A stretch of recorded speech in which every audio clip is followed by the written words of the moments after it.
அனைவருக்கும் வணக்கம். டிஎன்ஜிஎஸ்டிபி சார்பாக இன்று ஜிஎஸ்டிஆர் 9சி இந்த ரிட்டர்ன்களை தாக்கல் பண்றதுக்கு இது எந்த மாதிரி பண்ணணும், இதுல ஏதாவது ஒரு தவறுகள் நடந்துச்சுன்னா நம்ம என்ன மாதிரி ஒரு பிரச்சனைகளை அதிகாரிகள் வாரிகளாக நம்ம சந்திக்க வேண்டியிருக்கும் அப்படின்றத மதுரையிலிருந்து திரு செல்வகுமார் ஆடிட்டர் சார் அவர்கள் நமக்கு இன்னைக்கு வகுப்படுக்கிறதுக்காக வந்திருக்காங்க. செல்வகுமார் சாரை பத்தி சொல்லதா இருந்துச்சுங்கன்னா, சார் இளம் வயதிலேயே ஒரு சிஏவா ஆயிருக்காங்க. ரெண்டாவது என்னன்னு கேட்டீங்கன்னா, அவங்க கமர்ஷியல் டேக்ஸ் ஆஃபீஸருக்கும் சென்ட்ரல் எக்ஸைஸ் டிபார்ட்மெண்ட்டுக்காரங்களுக்கும் ஆஃபீஸர்ஸுங்களுக்குமே ஜிஎஸ்டியை பற்றி ஒரு அவேர்னஸ், ஒரு மோட்டிவேஷன் கிளாஸு, அதே மாதிரி ஜிஎஸ்டியோட சட்டத்தில் என்னென்ன இருக்குன்றத ரொம்ப அழகாக அவங்களுக்கே கிளாஸ் இருக்கிற அளவுக்கு தன்னுடைய திறமையை வளர்த்துருக்காங்க. அந்த மாதிரி ஒரு ஒரு திறமையான ஒரு மனிதர் நமக்கு ஒரு வகுப்பு எடுக்கிறதுக்கு உண்மையுமே நம்மலாம் பெருமைப்படணும். இப்போ அந்த 9C9 பற்றி சார் பிபிடியோட ரொம்ப அழகாக நமக்கு விளக்கம் கொடுப்பாங்க. எந்த ஒரு டவுட்டாக இருந்தாலும் அவருடைய கிளாஸ் முடிஞ்சதுக்கப்புறம் இன்பாக்ஸில் கேளுங்க. அந்த இன்பாக்ஸில் அவர் பார்த்துட்டு அதுக்குண்டான பதிலை சொல்லுவார். இந்த மிகப்பெரிய விழாவை இந்த ஃபங்க்ஷனை நடத்தி கொடுக்குற டிஎன்ஜிஎஸ்டிபி தலைவர் அவர்களுக்கும் டிஎன்ஜிஎஸ்டிபி டீம் அவர்களுக்கும் எல்லாத்துக்குமே என்னுடைய நன்றியை தெரிவித்துக் கொள்கிறேன். வணக்கம் செல்வகுமார் சார், நீங்கள் உங்கள் கிளாஸ் ஆரம்பிக்கலாம் sir. Thank you sir. Good evening to all of you. I think நிறைய பேர் நிறைய இடத்துல இருந்து ஜாயின் பண்ணியிருக்காங்க. ஸோ எல்லாருக்கும் இனிய மாலை வணக்கம். ஃபஸ்ட்டு என்ன சொல்லணும்னா, இந்த எனக்கு தெரிஞ்ச சங்கர நாராயணன் சாருக்கு நன்றி இந்த ஆப்பர்ச்சுனிட்டி கொடுத்ததுக்கு. அப்புறம் வெங்கடேஸ்வரன் சார் தான் ஒரு 3-4 டேஸாக இதுக்காக கோஆர்டினேட் பண்ணிட்டுருக்காரு. So I really thank him also. And இந்த அமைப்பில் இருக்கிற எல்லாரும், அதாவது தமிழ்நாடு ஜிஎஸ்டி ப்ரொஃபஷனல் அசோசியேஷன் அமைப்பில் இருக்கிற அனைவருக்கும் நன்றி மற்றும் இனிய மாலை வணக்கம். ஸோ இப்போ லைக் அவர் சொன்னார், GST annual return for 18-19 file பண்ணுறதுல என்னென்ன இன்ட்ரிகசிஸ் இருக்குது, அதை பற்றி தான் இன்றைக்கி நம்ம டிஸ்கஸ் பண்ண போகிறோம். அதை பற்றி டிஸ்கஸ் பண்ணுறதுக்கு முன்னாடி ஆக்சுவலாக பார்த்தீங்கன்னா இந்த ஜூலை 1 ஜிஎஸ்டி லான்ச் பண்ணி 3 இயர்ஸ் ஆயிடுச்சு. ஸோ என்ன கேட்டிங்கன்னா 3 சக்ஸஸ்ஃபுல் இயர்ஸ்ன்னு தான் நான் சொல்லுவேன். ஏன்னா இனிஷியலாக கவர்மெண்ட் ஜிஎஸ்டி லான்ச் பண்ணப்போ நிறைய பேர் என்ன நினச்சாங்கன்னா, இது மாதிரி ஒரு அமைப்பு செயல்பட முடியுமா, ஏன்னா இது சென்ட்ரல் கவர்மெண்ட் ஸ்டேட் கவர்மெண்ட்டும் சேர்ந்து ஒரே மாதிரியான முடிவுகளை எடுத்து செயல்படுத்த வேண்டிய ஒரு சட்டம் அப்படின்னு சொல்லியிருந்தாங்க. இன்ஃபேக்ட் அதில் இங்கிலீஷில் ஒரு சேயிங் இருக்குது, it is called as cooperative federalism அப்படின்னு நம்ம சொல்லுவோம். ஸோ அந்த கோஆப்ரேட்டிவ் ஃபெடரலிசம் அப்படிங்கிற கான்செப்டை, அந்த தத்துவத்தை இந்தியாவால் பின்பற்ற முடியுமா அப்படின்னு ஒரு ரொம்ப மிகப்பெரிய கேள்விக்குறி இருந்தது. பட் நம்மளோட கான்ஸ்டிடியூஷன் ஆஃப் இந்தியா தான் எப்போவுமே சுப்ரீம் பவர். அந்த கான்ஸ்டிடியூஷனில் ஆர்டிகிள் 279A அப்படிங்கிறது மூலியமா ஜிஎஸ்டி கவுன்சில்னு ஒன்று ஏற்படுத்தினாங்க. ஸோ அந்த கவுன்சில் இன்னைக்கு அதாவது சென்ட்ரல் கவர்மெண்ட்டும் ஸ்டேட் கவர்மெண்ட்டும் சேர்ந்து ஒரு விஷயத்தை செய்ய முடியும் அப்படிங்கிறத ப்ரூவ் பண்ணிட்டாங்கன்னு தான் சொல்லணும். காரணம், இது வரைக்கும் successfully they have conducted around 40 GST council meetings. And ஒவ்வொரு கவுன்சில் மீட்டிங்லேயும் they have come out with a consensus. இப்போது நம்ம ஒரு அப்பார்ட்மெண்ட்ஸில் இருக்கோம்னா, ஒரு 8 பேர் 8 வீடு இருக்கிற அப்பார்ட்மெண்ட்ல இருக்கோம்னாலே ஒரு அந்த ஒற்றுமை இருக்காது. 8 பேருக்குள்ள இருக்கிறதுலே சண்டை வரும்.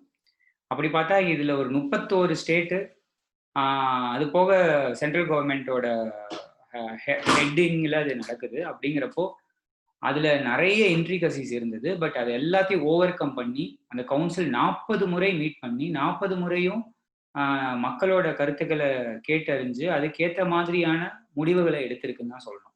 இப்படி பார்த்தா GST has been so successful in India, irrespective of the other things. Of course there are some glitches, we all used to that now.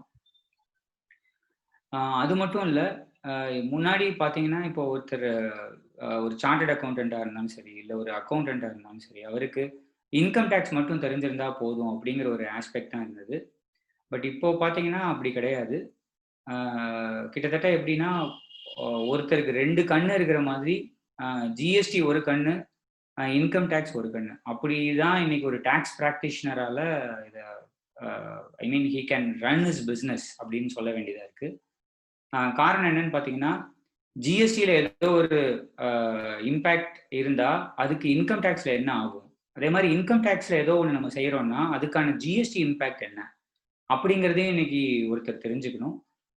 Not just GST and income tax, ஓவராலாகவே இன்னைக்கு எப்படி government is coming out with laws அப்படின்னு பார்த்தீங்கன்னா, சட்டம் வந்து ஒரு மேலோட்டமாக தான் சொல்லப்படுகிறது. நிறைய விஷயத்த இன்னைக்கு கவர்மெண்ட் த்ரூ நோட்டிஃபிகேஷன்ஸ், சர்க்குலர்ஸ், இன்னும் வேடிக்கையாக சொல்லணும்னா ஜிஎஸ்டிலாம் பார்த்தீங்கன்னா ட்வீட் எல்லாம் போட்டு நிறைய விஷயத்த அனௌன்ஸ் பண்ணுறாங்க. So it is a new way of governance அப்படிங்கிறது தான் நான் சொல்ல ட்ரை பண்ணுறேன். ஸோ அந்த மாதிரி ஒரு புது சட்டம் தான் இது ஜிஎஸ்டி. என்னடா 3 வருஷம் ஆச்சு இன்னும் புதுசுன்றானே, இன்னும் புதுசு தான். Still we are all learning this new law because as you all aware, இந்த லாவோட இன்னும் decisions, high court decisions, supreme court decisions இதெல்லாம் வர தான் இந்த லாவோட மெச்சூர்ட் லெவல் இன்னும் கூடிட்டே போகும். So as of now, still this law is so new and there are a lot of scope for all of our professionals. So நம்ம ப்ரொஃபஷனல்ஸ்க்குலாம் இதில் scope இருக்கா? கண்டிப்பாக இருக்குது. இன்னும் நிறைய லிட்டிகேஷன்ஸ் இதில் வரும். சின்ன சின்ன ஏரியா ப்ரொசீஜரல் இஷ்யூஸ்லேருந்து பெரிய ஏரியா வரைக்கும் there are a lot of difficulties and there are a lot of issues that are I foresee in the coming years. Okay. So with that introduction, I think we'll go into today's topic.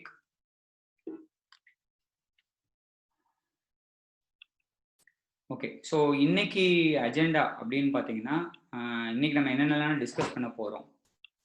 First, I'll spend some 5 to 10 minutes on latest updates. Reason is, I'll tell you, இன்னைக்கு வந்து நிறைய பேர் இந்த WhatsApp உலகமாக மாறிடுச்சு. அது ஏன்னு தெரியல, வாட்ஸ்அப் வதந்திகள் அப்படின்னு ஒரு பேர் வைக்கலாம். ஸோ ஜிஎஸ்டிக்கும் அது ஒன்றும் இது கிடையாது. நிறைய விஷயம் வதந்திகள் வாட்ஸ்அப்பில் பரப்பப்படுது. ஸோ நம்ம உண்மையிலே இன்னைக்கு எந்த டேட்டை எதுக்குள்ள ஃபைல் பண்ணணும், எதுக்காக லேட் ஃபீஸ் இல்லை அப்படிங்கிறத பற்றி ஒரு சின்ன அப்டேட், ஒரு 5 to 10 minutes we'll spend some time on that. அப்புறம் we'll go to next area where we'll concentrate on finalisation of accounts. அதாவது 18-19க்கு ஏற்கனவே அக்கௌண்ட்ஸ் பண்ணியிருப்பீங்க, முடிச்சிருப்பீங்க. மேபி அட்லீஸ்ட் 19-20ல if you concentrate on this, or 18-19 நீங்கள் ஆனுவல் ரிட்டர்ன் தயாரிக்கிறதுக்கு முன்னாடி இப்போ நான் சொல்ல போகிற அந்த ஃபைனலைசேஷன் ஆஃப் ஜிஎஸ்டி பெர்ஸ்பெக்டிவ்ல இருக்கிற பாயிண்ட்ஸை நம்ம டேக் கேர் பண்ணிக்கிட்டோமா அப்படிங்கிறத நம்ம பார்க்கலாம். தென் யாருக்கெல்லாம் ஜிஎஸ்டிஆர் 9ம் 9Cயும் அப்ளிகபிள், அதாவது ஃபினான்ஷியல் இயர் 18-19க்கு யாருக்கெல்லாம் உண்மையிலே இந்த ஜிஎஸ்டிஆர் 9ம் 9Cயும் இருக்கு. ஏன்னா நிறைய எஸ்எஸ்சிக்கு இதை ஆப்ஷனலாக ஆக்கிட்டாங்க, அதை நம்ம படித்து தெரிஞ்சுப்போம். அப்புறம் we'll go into 1 by 1, class by class, table by table GSTR 9 பற்றி படிப்போம். GSTR 9C I spend only a brief time on the important areas. அதாவது 9லேருந்து எதெல்லாம் 9Cக்கு வருமோ அந்த மாதிரி ஏரியாஸ் மட்டும் நம்ம 9Cல பார்க்கலாம். So this is the structure of today's discussion.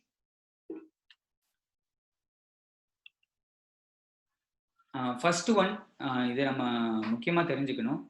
அதாவது ஓவராலா எல்லா டியூ டேட்டையும், அதாவது ரிட்டர்ன்ஸை தவிர, ப்ரொசீஜரல் ரிட்டர்ன் ஃபைல் பண்ணுற டேட்ஸை தவிர வேற ஏதாவது ஒரு டேட்ஸ் இருந்திருந்தா, உதாரணத்துக்கு சார் நான் ரீஃபண்ட் ஃபைல் பண்ணும் 17-18, நான் வந்து ஒரு I have paid tax in 17-18 or I am an exporter of goods in 17-18. எனக்கு மார்ச் 2018க்கு நான் இன்னும் ரீஃபண்ட் வாங்காமல் இருக்கேன், அதுக்கு ஒரு ரீஃபண்ட் அப்ளிகேஷன் ஃபைல் பண்ணணும் அப்படி ஒரு சினாரியோ. ஆர் கவர்மெண்ட் எனக்கு ஒரு நோட்டீஸ் இஷ்யூ பண்ணியிருக்காங்க, ஷோகாஸ் நோட்டீஸ். அந்த நோட்டீஸ்க்கு நான் ரிப்ளை கொடுக்கணும், 15 நாளுக்குள்ளன்னு சொல்லியிருந்தாங்க. ஆனால் என்னால் கொடுக்க முடியலை, ஃபார் சம் ரீசன் இந்த COVID-19னால கொடுக்க முடியாமல் போயிடுச்சு. அது மாதிரி எங்கெங்கெல்லாம் due dates for all notices, for all applications, எதெல்லாம் டியூ டேட் இருக்கோ அந்த எல்லா டியூ டேட்டும் 31 ஆகஸ்ட் 2020 வரைக்கும் எக்ஸ்டெண்ட் ஆயிடுச்சு. ஸோ அதுக்கான நோட்டிஃபிகேஷன் பார்த்தீங்கன்னா 55/2020ங்கிற notification. It is extended all the due dates across the board. எங்கெல்லாம் ஜிஎஸ்டியில் டியூ டேட்டுன்னு வருதோ அது எல்லாமே எக்ஸ்டெண்ட் பண்ணிடுச்சு. இது எதை தவிரனா ரிட்டர்ன்ஸை தவிர. ரிட்டர்ன்ஸ்க்கு இது பொருந்தாது. ஸோ ரிட்டர்ன்ஸை தவிர மீதி இருக்கிற டேட்ஸ் எல்லாமே they have extended till 30th. அதாவது இந்த டேட், அந்த டியூ டேட் வந்து 20th மார்ச் 2020 இருந்து 30th ஆகஸ்ட் 2020க்குள்ள ஃபால் ஆச்சுன்னா then it is been extended till 31st of August 2020. That is first thing. Second, நிறைய பேர் அதை காத்துட்டு இருந்தாங்கன்னு தான் சொல்லணும். 2017 இருந்து ஜனவரி 2020 வரைக்கும், அதாவது ஜூலை 2017 இருந்து ஜனவரி 2020 வரைக்கும் யாரெல்லாம் ரிட்டர்ன் ஃபைல் பண்ணாமலோ, ஒரே காரணம் தான். ரிட்டர்ன் ஃபைல் பண்ணாததுக்கு என்ன காரணம்னா, உள்ள போய் பார்த்துருப்போம், லேட் ஃபீஸே 60,000 ரூபாய் 70,000 ரூபாய் வந்திருக்கும். சரிப்பா அதை அப்படியே விட்டுருவோம் அப்படின்னு சொல்லி ஐடியலாக வச்சிருந்திருப்போம். ஸோ அந்த மாதிரி ஒரு சினாரியோவில் லேட் ஃபீஸ் கட்டாம நம்ம பெண்டிங் வச்சிருக்கிற ரிட்டர்ன்ஸ் எல்லாம் இப்போ ஃபைல் பண்ணலாம். எப்போ சார் ஃபைல் பண்ணலாம்? ஃபைல் பண்றதே 1 ஜூலைக்கு அப்புறம் தான் ஃபைல் பண்ணணும். ஸோ 1 ஜூலைல இருந்து 30th செப்டம்பர் 2020க்குள்ள அதை ஃபைல் பண்ணிடணும். அப்படி ஃபைல் பண்ணா நீங்க போடுற ரிட்டர்ன் 3B ரிட்டர்ன்ல டாக்ஸ் லயபிலிட்டி இல்லை அப்படின்னா லேட் ஃபீஸ் வந்து 0 ஆயிடும். சப்போஸ் டாக்ஸ் லயபிலிட்டி இருக்குன்னா ஒரு மாசத்துக்கு மேக்ஸிமமா 500 ரூபாய் தான் வரும், அதுக்கு மேல வராது. ஓகேவா? ஸோ அது மாதிரி they have modified. Next one, late fee favour for GSTR 3B. இது வந்து எந்த பீரியடுக்குன்னா ஜனவரி வரைக்கும்ன்றது மேல இருக்கிற நோட்டிஃபிகேஷன் 52/2020. பிப்ரவரியில இருந்து ஜூலை வரைக்கும், பிப்ரவரி 2020 இருந்து ஜூலை 2020, அதாவது அடுத்த மாசம் வரைக்குமே, அதுக்குமே லேட் ஃபீஸ் வந்து நீங்க நில் ரிட்டர்ன் போட்டீங்கன்னா லேட் ஃபீஸ் வந்து 0 தான் வரும். சப்போஸ் நீங்க டாக்ஸ் லைபிலிட்டியோட ரிட்டர்ன் ஃபைல் பண்ணீங்கன்னா மேக்ஸிமம் 500 ரூபாய் தான் வரும், அதுக்கு மேல வராது. ஸோ இது வந்து பிப்ரவரி 2020 இருந்து ஜூலை 2020 வரைக்கும். This is also a relaxation that is given by the government. Then GSTR 1, நிறைய பேர் GSTR 1க்கு லேட் ஃபீஸ் வருமானு கேட்பீங்க. ஆனால் கவர்மெண்ட் ஸ்பெசிஃபிக்கா they have given a notification also in this regard, 53/2020 அப்படிங்கிற notification. They have told that இது வரைக்கும் பழைய பீரியடுக்கு they will not insist upon late fees. There is already a waiver given. இனிமே வர பீரியட், அதாவது மார்ச்ல இருந்து ஜூன் வரைக்கும் இருக்கிற பீரியடுக்கு நான் பக்கத்துல இங்க டேட்ஸ் கொடுத்துருக்கேன். அந்த டேட்ஸ்குள்ள ஃபைல் பண்ணா அவருக்கு லேட் ஃபீஸ் வராது. அதுக்கப்புறம் ஃபைல் பண்ணா as usual normal late fees will be applicable. There is no concessional late fees that is given, and normal late fees is applicable. Then quarterly return filer க்கும் அதே மாதிரி தான். quarterly return filer Jan to March அப்படின்னா நார்மலா he is supposed to file by April 30th, but now they have said it is you file up to 17/7/2020 and there will not be any late fee. April to June na 3/8/2020 குள்ள file பண்ணுங்க, late fee கிடையாது. So this is how they are given. Then உங்க எல்லாருக்கும் தெரிஞ்சிருக்கும், இப்போ GSTR 3B-க்கோ 1க்கோ நீங்க நில் return file பண்ணணும்னா you can do it just through an SMS. So ஒரு SMS சென்ட் பண்ணியே அதை நீங்க பண்ணலாம். அதுக்கான options now enabled in the portal also. அந்த போர்ட்டலே எனேபிள் பண்ணிட்டாங்க. Now we'll come to the important area. அதாவது GSTR 3B ரிட்டர்ன்ஸையே ரெண்டா பிரிச்சிருக்காங்க, at least for late fees and other things. ஒன்று வந்து 5 crores மேலே டர்ன் ஓவர், 5 crores கீழே இருக்கிற டர்ன் ஓவர். ஸோ 5 crores மேலே டர்ன் ஓவர் இருந்தா பிப்ரவரி, மார்ச், ஏப்ரல் வரைக்கும் தான் கன்செஷனல் லேட் ஃபீஸ், அதாவது லேட் ஃபீஸ் கிடையாது. இன்ட்ரெஸ்ட் அதே மாதிரி 9% concessional rate of interest. May, June, July இதுக்கெல்லாம் டியூ டேட்டே எக்ஸ்டெண்ட் பண்ணல. மீனிங் தேர் பை மே ரிட்டர்னை நான் எப்போ ஃபைல் பண்ணியிருக்கேன்னா 27/6 பண்ணியிருக்கோம், 26, but they are given 7 days extra. For June there is not even anything. So June ரிட்டர்னை நான் ஜூலைக்குள்ள பண்ணியே ஆகணும், 20th ஜூலைக்குள்ள பண்ணணும். ஜூலை ரிட்டர்னை 20th ஆகஸ்ட்குள்ள பண்ணணும். And there is no concession in late fee, there is no concession in interest. So 5 கோடி ரூபாய்க்கு யாருக்கெல்லாம் மேலே டர்ன் ஓவர் இருக்கோ அவரெல்லாம் இனிமே ரெகுலர் ஃபைலிங்க்கு சேஞ்ச் ஓவர் ஆகிடும். For other less than 5 crore பார்த்தீங்கன்னா சிட்டி ஏ, சிட்டி பின்னு ரெண்டா கேட்டகரை பண்ணியிருக்காங்க. உங்களுக்கு தெரியும், சவுத் பேஸ்டு சிட்டிஸு, இன்னொன்று வந்து நார்த் பேஸ்டு சிட்டிஸு. ஸோ ஏ சிட்டிஸுங்கிறதுல தான் தமிழ்நாடு வருது. ஸோ தமிழ்நாட்டில் இருக்கிற டியூ டேட்ஸ் பார்த்தீங்கன்னா மே, ஜூன், ஜூலைக்கு இங்கே நான் கொடுத்துருக்கிற டியூ டேட்ஸ் தான். அதாவது செப்டம்பருக்குள்ள நீங்கள் அதை ஃபைல் பண்ணி முடிச்சிட்டிங்கன்னா லேட் ஃபீஸு வராது. இன்ட்ரெஸ்ட் வந்து கன்செஷனல் ரேட் ஆஃப் இன்ட்ரெஸ்ட் வந்து நில் ரேட் ஆஃப் இன்ட்ரெஸ்ட் வரும். நில் ரேட் ஆஃப் இன்ட்ரெஸ்ட் இங்கே இருக்கிற டேட்ஸ்குள்ளே ஃபைல் பண்ணலாம். இதையும் தாண்டி இந்த டேட்ஸையும் தாண்டி நம்ம ஃபைல் பண்றோம் அப்படின்னா 30/9/2020 வரைக்கும் நீங்க ஃபைல் பண்ணலாம். அது வரைக்கும் ஃபைல் பண்ணா உங்களுக்கு ரெடியூஸ்டு ரேட் ஆஃப் இன்ட்ரெஸ்ட், அதாவது 9% rate of interest is given. This 9% is only for turnover less than 5 crore cases, not for others. Only for less than 5 crore, not for others. So this is what I wanted to clarify. Now we'll go to the next area, that is how to go about a finalization of accounts for a financial year 18-19. அதாவது GSTR 9 file பண்ணணும்னு எடுத்தோன்னே 9 form வந்துருச்சு போர்ட்டல்ல, இன்னைக்கே ஒரு 2 return போடுவோம் அப்படி அந்த மாதிரி பண்ண வேணாம். கொஞ்சம் பொறுமையா நம்ம சிந்திப்போம். ஏன்னா நம்ம 17-18ல ஏகப்பட்ட வேலை செஞ்சு வச்சிருக்கோம். அதுல என்னென்னலாம் சொல்லியிருக்கோம்னா, அடுத்த வருஷம் நான் சில சேல்ஸை காட்டிட்டேன், அடுத்த வருஷம் சில டாக்ஸை கட்டிட்டேன், சில கிரெடிட்டை நான் அடுத்த வருஷம் எடுத்துட்டேன் அப்படின்னு 17-18ஓட ஆனுவல் ரிட்டர்ன் ஃபைல் பண்ணையில நம்ம நிறைய விஷயத்த பதிவு செஞ்சிருக்கோம். ஸோ அதெல்லாம் we have to think through and we have to reason out whether we are doing it correctly or not. So முதல்ல ஆரம்பிக்கிறதுக்கு முன்னாடி என்ன செய்யணும்னா, என்னோட அப்ரோச் என்னன்னு பார்த்தீங்கன்னா ட்ரையாங்குலர் அப்ரோச்ன்னு நாங்கள் சொல்லுவோம். அதாவது புக்ஸ் ஆஃப் அக்கௌண்ட்ஸ் எடுத்துக்கோங்க. உங்கள் புக்ஸ் ஆஃப் அக்கௌண்ட்ஸ் தான் base. So take your books of accounts. நான் புக்ஸ்ன்னு எதை மீன் பண்ணுறேன் சார் அப்படி உங்களுக்கு ஒரு டவுட் வந்ததுன்னா, நீங்கள் இன்கம் டேக்ஸுக்காக 18-19 ஃபினான்ஷியல் இயருக்கு என்ன புக்ஸ் வச்சிருப்பீங்களோ, என்ன டேட்டா வச்சிருப்பீங்களோ அதுதான் நான் புக்ஸ்ன்னு மீன் பண்ணுறேன். ஸோ அந்த புக்ஸை எடுத்துக்கோங்க. அந்த புக்ஸில் இருக்கிற turn over, so first turn over reconciliation, அந்த புக்ஸில் இருக்கிற டேர்ன் ஓவரை நம்ம 18-19ல ஃபைல் பண்ணியிருக்கிற ஜிஎஸ்டி ரிட்டர்ன்ஸ், அதாவது நம்மளோட GSTR 1, GSTR 3B, இதான் அந்த ட்ரையாங்குலர் அப்ரோச். ஸோ என்னோட books I am going to compare with GSTR 1, I am going to compare with GSTR 3B. இதை நீங்க மொத்தமா ஒரு வருஷத்துக்குன்னு கம்பேர் பண்ணாலும் ஓகே, இல்லை மாசமா கம்பேர் பண்ணாலும் okay, anyway it is fine.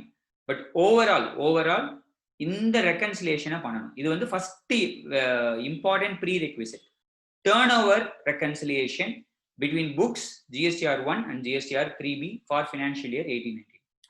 இந்த மாதிரி நீங்க ரெக்கன்சைல் பண்ணல உங்களுக்கு நிறைய டிஃபரன்சஸ் வரும், கண்டிப்பா வரும். ஏன்னா யாருக்குமே இது வரைக்கும் வராம இருந்ததே இல்லை. ஸோ எல்லாருக்கும் டிஃபரன்சஸ் வரும். அந்த மாதிரி வர்ற டிஃபரன்சஸ்க்கு what is the reason for those differences, try to identify the reasons for those differences. அதை அப்படி பெண்டிங் வைங்க. அப்புறம் நம்ம அதை எப்படி ரிட்டர்ன்ஸ்ல ஹேண்டில் பண்ணலான்றத பார்க்கலாம். But first you do this reconciliation, try to find out the differences.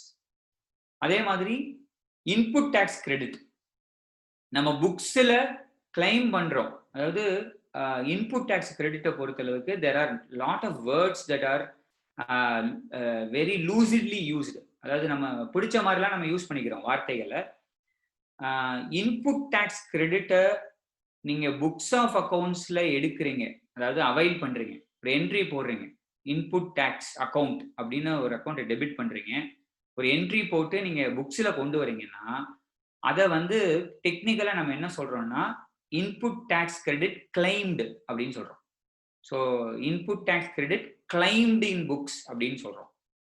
சரி சார், நான் கிளைம் பண்ணிட்டேன், இத மாச கடைசியில, அதாவது அந்த மாசம் முடிஞ்ச உடனே என்னோட ஜிஎஸ்டி ரிட்டர்ன்ஸ்ல போய் நான் சொல்றேன்ல, அங்க போய் இதே இன்புட் டேக்ஸ் கிரெடிட்டை நான் எடுக்கிறேன்.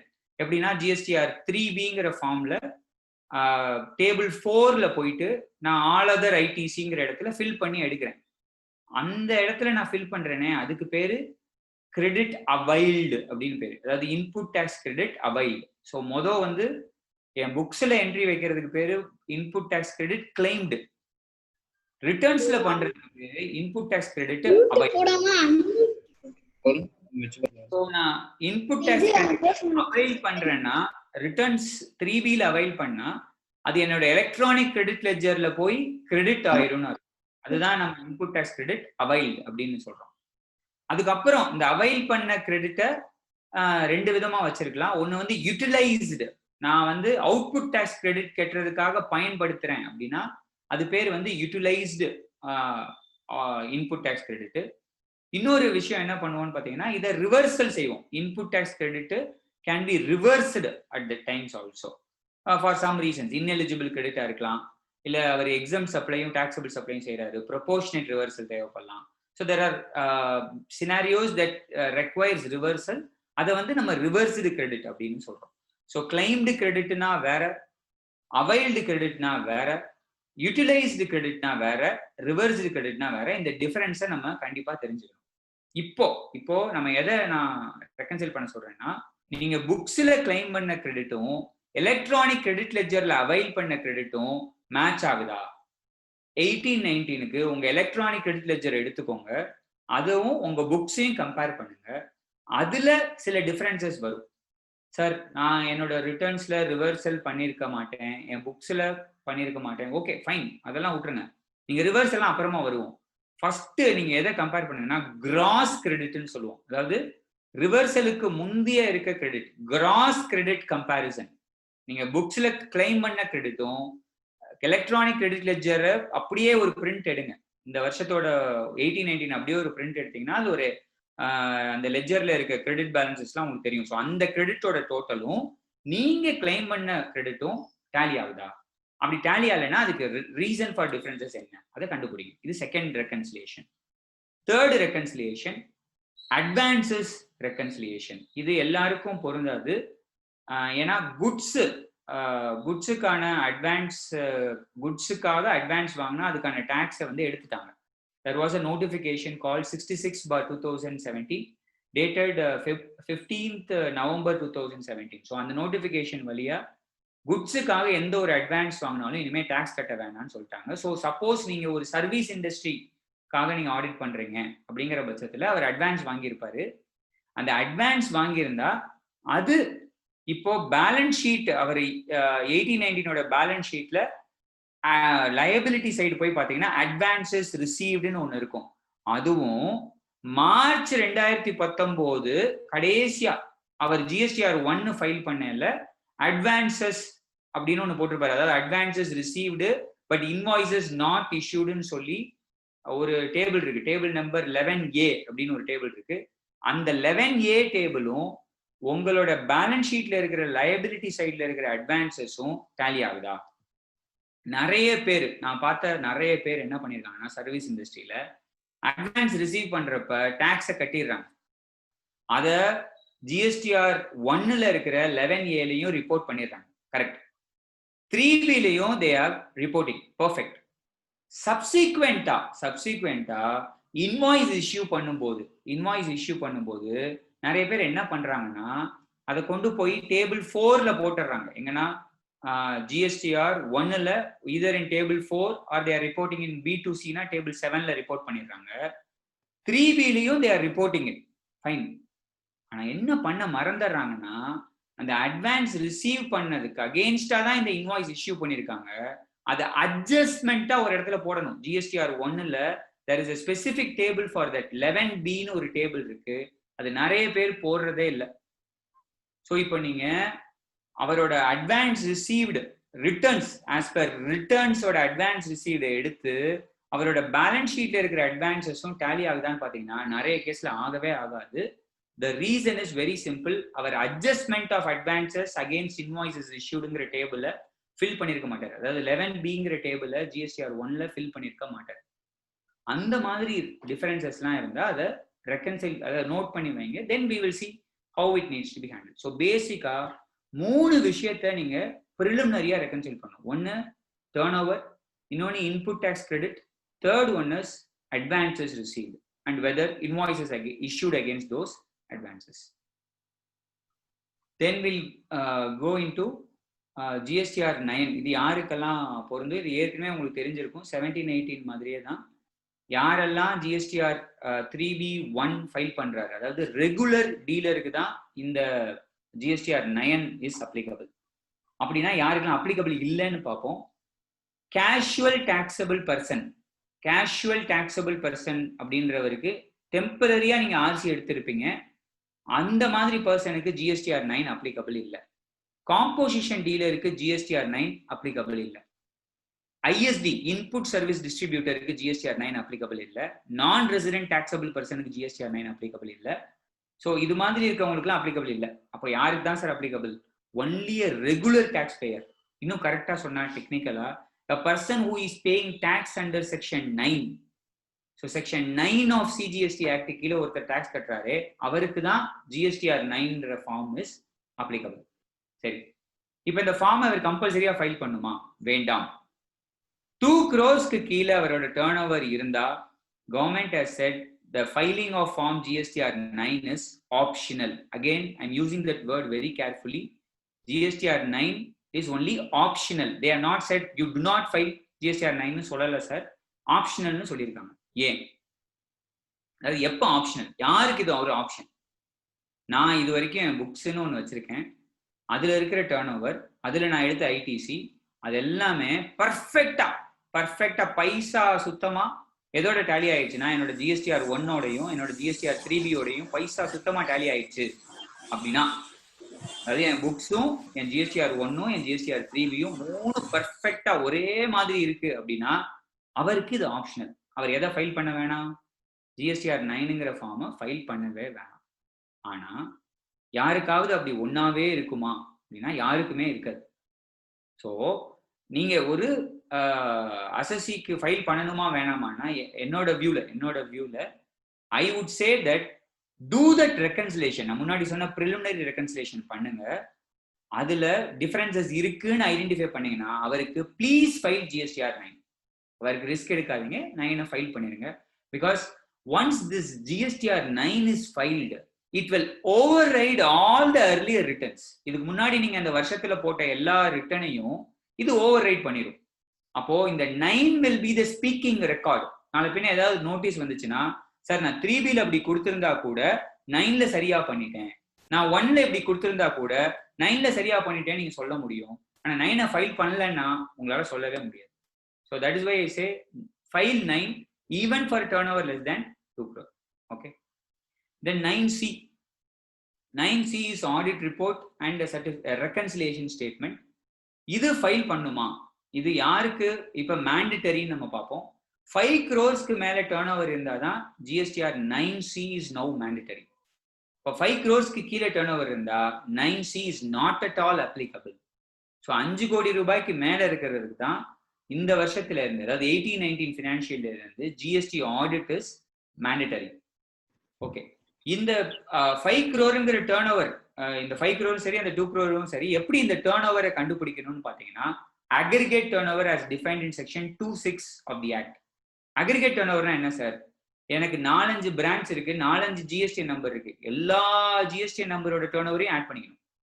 எனக்கு ஒரு ஆர்சி சென்னையில இருக்கு, இன்னொரு ஆர்சி பெங்களூர்ல இருக்கு. So across India, all India பேசிஸ்ல நீங்க இந்த டர்ன் ஓவரை ஆட் பண்ணி அது இந்த 2 கோடி கீழே இருக்கணும், இல்ல அது இந்த 5 கோடிக்கு மேல இருக்கணும். Only then your 9 and 9C is applicable. So that is how they have clearly given. தென் இதை எப்போ ஃபைல் பண்ணும் அப்படின்னு நம்ம பார்க்கலாம். ஜிஎஸ்டிஆர் 9-9C ரெண்டு ஃபார்மையும் ஃபைல் பண்ணுறதுக்கான டேட், அதாவது 18-19க்கான டேட்டு இப்போ வரைக்கும் ஆஸ் வி ஸ்பீக் நவ், இப்போ அவங்க சொல்லியிருக்கிற டேட் என்னன்னா 30th September 2020. அதுக்கான notification 41/2020ங்கிற நோட்டிஃபிகேஷன்ல they are given. It is 30th September 2020. இதுக்கப்புறம் எக்ஸ்டெண்ட் ஆகுமா சார்? ஆகலாம். We are not sure whether it happens or not. டேட்டா ஃபைல் பண்ணால் என்ன ஆகும்? ஒரு நாளைக்கு 200 ரூபாய் late fees, and it can maximum go up to 0.25% of the turnover. This is the maximum late fees that is payable when you are not going to file GSTR 9. இப்போ as of now overall to put it in a சம்மரின்னு பார்த்தீங்கன்னா, ஒரு அசசிக்கு turnover less than 2 crore இருக்குன்னா அவர் GSTR 9 optional, GSTR 9C is not applicable. ஒரு அசசிக்கு turn over 2 கோடியில இருந்து 5 கோடிக்குள்ள இருக்கு, 2 கோடியில இருந்து 5 கோடிக்குள்ள இருக்குன்னா ஜிஎஸ்டிஆர் 9 இஸ் மேண்டட்டரி. ஜிஎஸ்டிஆர் 9 கண்டிப்பா அவர் ஃபைல் பண்ணணும். 9C is not applicable. 9C அவர் பண்ண வேண்டாம். ஆனா 5 கோடியும் தாண்டிருச்சு அப்படின்னா 9ம் ஃபைல் பண்ணணும், 9Cயும் ஃபைல். ஸோ இந்த மாதிரி 3 கேட்டகரியா you can now have it as a summary. Okay, now we'll go into GSTR 9. Last year form எத்தனை பார்ட்ஸ் இருந்ததோ அதே பார்ட்ஸ் தான் இன்னமும் இருக்கு. பார்ட்ஸோ இதுல இருக்க டேபிள்ஸோ இன்னும் மாற்றப்படலை. ஆனா என் வியூல இது மாற்றப்படணும். For certain reasons it needs to be change, but as of now it is not change and I am not sure whether they will change it or not. But இப்போ இருக்கிற டேபிள்ஸ்ல இப்போ இருக்கிற சினாரியோ வச்சுட்டு நம்ம எப்படி ரிப்போர்ட் பண்ணணும் தான் நம்ம இன்னைக்கு பார்க்க போறோம். ஸோ அப்படி பார்த்தா அதில் என்னென்ன பார்ட்ஸ்லாம் இருக்கு.